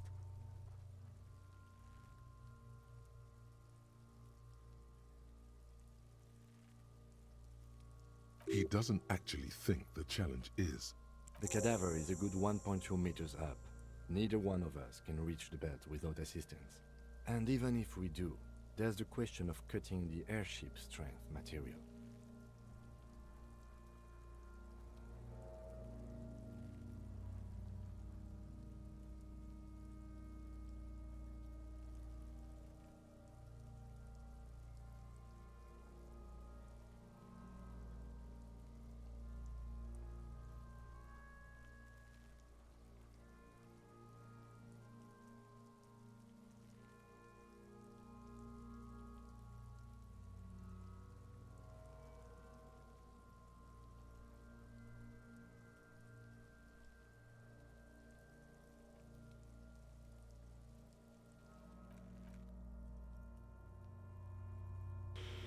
Oh boy.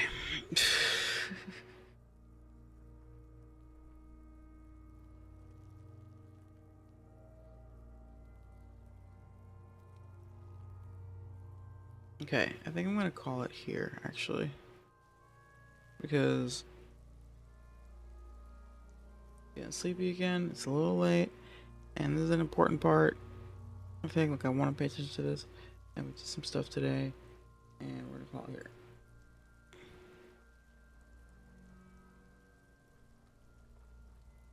Hopefully we can see it tomorrow with a clear head. Really do some shit. But I am enjoying the game so far.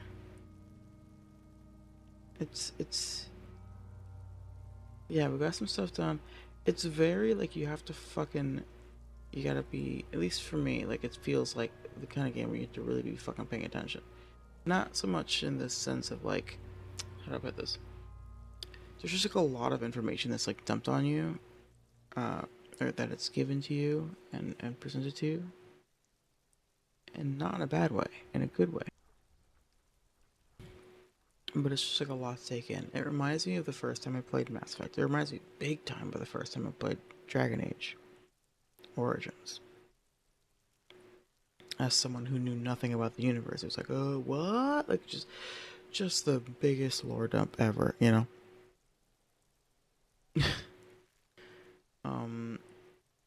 Shit like that, where it's like, damn, there's like a lot to learn and a lot to take in, but like it's so worth it to do it, because then you really, like, you know, it's like you're doing homework, exactly, it's world building, and like it's starting to come together. And I think honestly, I think that a big part of what happened with me in this game is that I did it in the wrong order.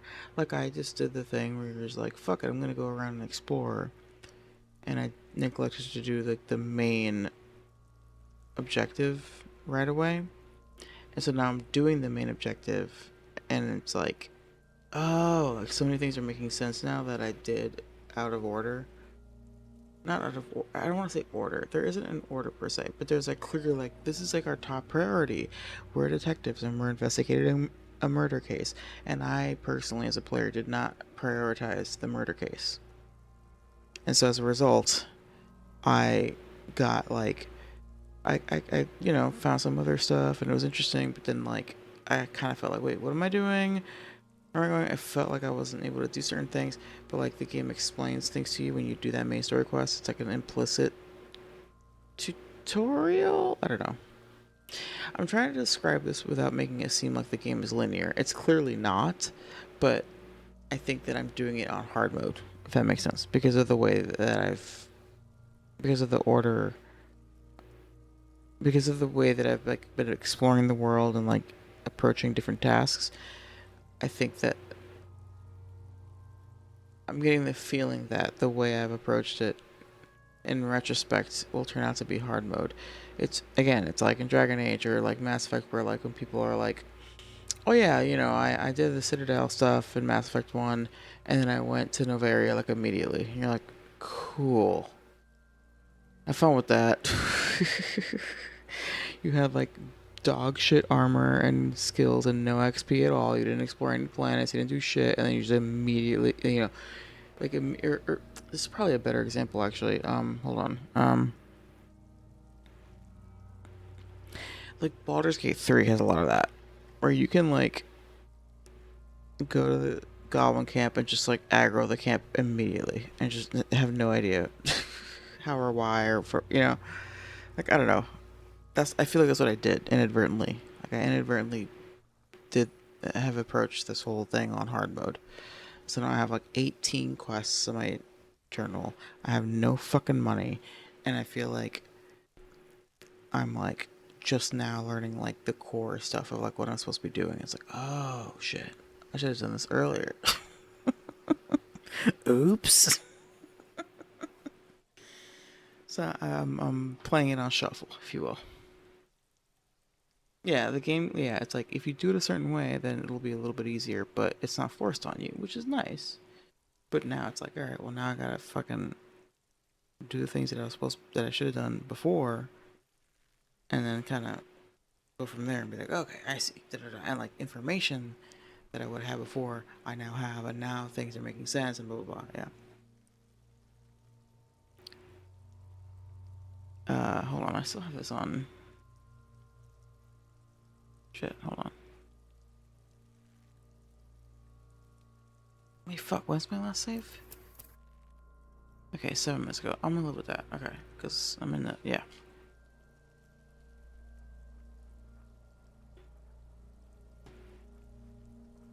Yeah, I'll go with that. I'll go with that. Anyway. Like doing all the gigs before going to Kentucky Plaza Heist. I mean...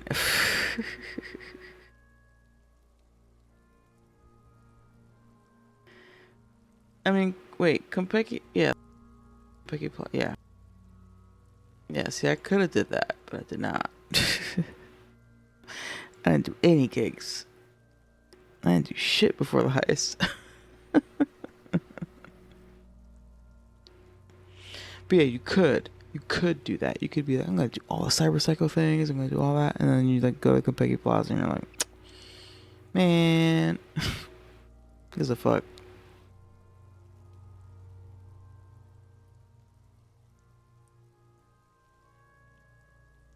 Meanwhile, I'm like, fuck this shit. Dude, no, I'll tell you what it is. It's like doing, because I did like 3 gigs before even doing the fucking parade thing. Oh, that fight was so irritating, man.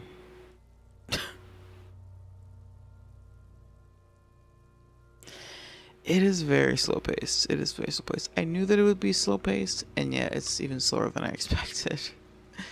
Which is fine. I just like didn't have that in my head. But I want to continue. I'm interested. I'm intrigued. I want to keep doing it. I am enjoying it. I'm just kind of like, it's a combination of like it's slower than I was expecting, and also like my work schedule has been kind of brutal, and like I've been kind of tired. But my work schedule is changing as of next week. I'm going to be working nights. I'm actually going to be working overnight, which means that I'll be streaming earlier in the evening, like more like late afternoon, early evening, or whatever, before I go to work.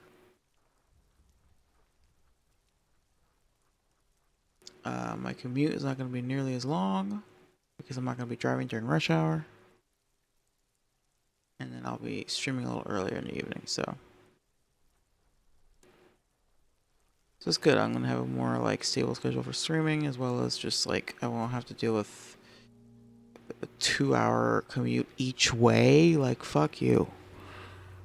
That's finally over. Now I have a 1-hour commute each way, which honestly, that's fine. I'll take it. But yeah. And I'm making good fucking money too. I'm working overnight, so I get like a little like 5%, 10%, whatever. I think it's like a 10% boost on my pay rate. Yeah, 1 hour sucks, but 1 hour with like little to no traffic jams is way better than 2 hours in like stop and go traffic constantly. It's ugh. Yeah, no, it'll be good. And the job itself is pretty chill, so like whatever, I'll take it. The pay is quite good, so it's worth it. It's worth the commute, to be honest. But anyway. All right, let's rate out. We're gonna rate out to Red Mage Roxy. She's playing near. Yeah, we take those. We take those gigs. We take the chill gigs with the good pay every time. But yeah, she's playing near replicant. Blah blah blah. I don't know what this is. But I like Red Mage Roxy, and I haven't rated her in a while, so let's rate out to rate Red Mage Roxy. Unless there's somebody, I don't know. Oh, So Black as Myself is playing Cyberpunk. Fuck.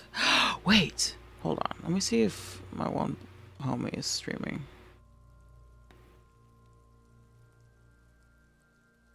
One second. Hold on.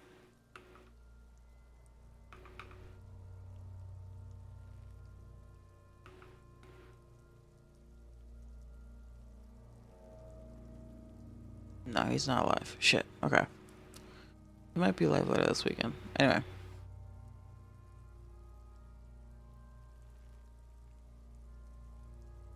Alright, take care, Blue. See you next time. Yeah, let's read Red Mage Roxy. I do kind of... I might pop into So Black as Myself, but I've rated him a couple times recently, so... Streamer Red Mage Roxy. But yeah, you're welcome for the streams. And thanks for hanging out with me while we watched and yapped about Final Fantasy VII.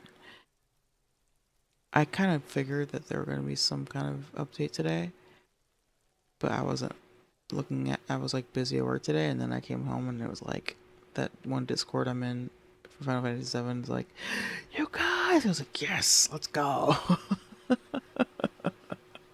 It happened finally. So it was fun to watch that, and yeah, I'm excited. Fucking goddamn, I'm so fucking hyped about 7, dude. I'm so fucking excited. Yes, same. I'm always down to talk about it, and I'm always gonna. Oh, I can't fucking wait. I love it. I love it. My patience paid off. Yeah, foaming at the mouth. Yes. God, just that one, the reveal trailer. And it just has that one shot where it shows Yuffie walking up and you see Wutai. I was like, God, like, I fucking can't wait to see Wutai. I'm so fucking hyped to see it. You know it's gonna be fire. Just aesthetically. I barely even remember what happens there. I know that there's something involving her dad. I honestly don't care. I just want to physically, aesthetic, like visually see it. It's gonna be fucking beautiful. It looks so fucking good. It's gonna be gorgeous. I mean, that's their shit too. It's like these guys are like, you know, it's like, oh, you want the classic aesthetic, like Japantown situation. Like you want like an old, like, you know, it's gonna be great. They're gonna show the world. You know what I'm saying? They're gonna give the world what the fuck they want. Yeah. Yeah, no, it's gonna look awesome. And they're certainly gonna have a lot of fun with it. And it's gonna be great. And I'm excited for like I'm so excited about Vincent and Sid being party members, especially Vincent. Because Vincent's like combat is just like it's so again, it's like ironic. It's like you'd think that Sid would be the gunslinger, but no, it's Vincent. Just like the pistols and whatnot. Oh, can't wait. Anyway. I fucking can't wait. It's gonna be great. I'm excited. And I'm also really glad that it's gonna be like cross platform. Everyone's gonna get it at the same time. So everyone can like enjoy the experience together. And yeah, in about a year, just about a year, less than a year. Spring 27. I'm gonna call it a year in my head because it might get delayed and pushed back to summer, you know, whatever. I'm gonna call it a year. Yeah, I'm hype. I'm hype as fuck.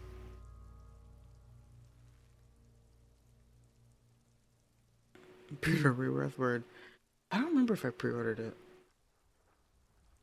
I don't think I did. Or maybe I did because the PC release was later anyway. And I was like, okay, I know I'm gonna want to play this. I don't remember. I might have to be honest.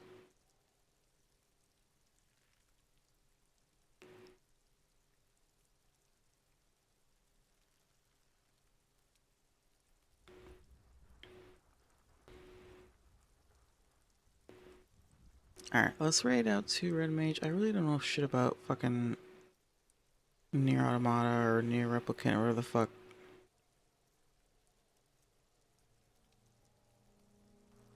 But she's a great streamer and it's been a while and let's go say hey to our girl.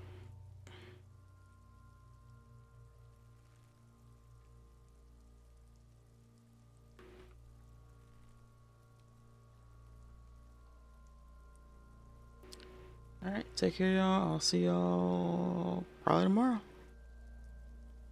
Probably continue with more of this. I kind of want to keep playing Cyberpunk. I did play Cyberpunk the other night, just like I did like a random race, and it was fun. I might do like Sunday Cyberpunk, like I just like casual, whatever. We'll see.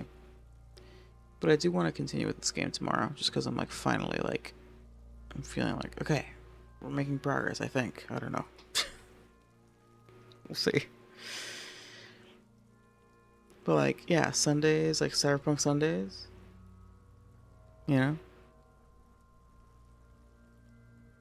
It's like I can continue doing, you know, keep achievement hunting and then like eventually make character like my new character, my new corporal character. We'll see. Oh yeah, and then modding the game, yeah, that's the whole thing. I haven't really looked into that yet. I don't know if I want to mod it just yet, but it's on the horizon for sure. Anyway, alright. I'll see y'all tomorrow. Peace.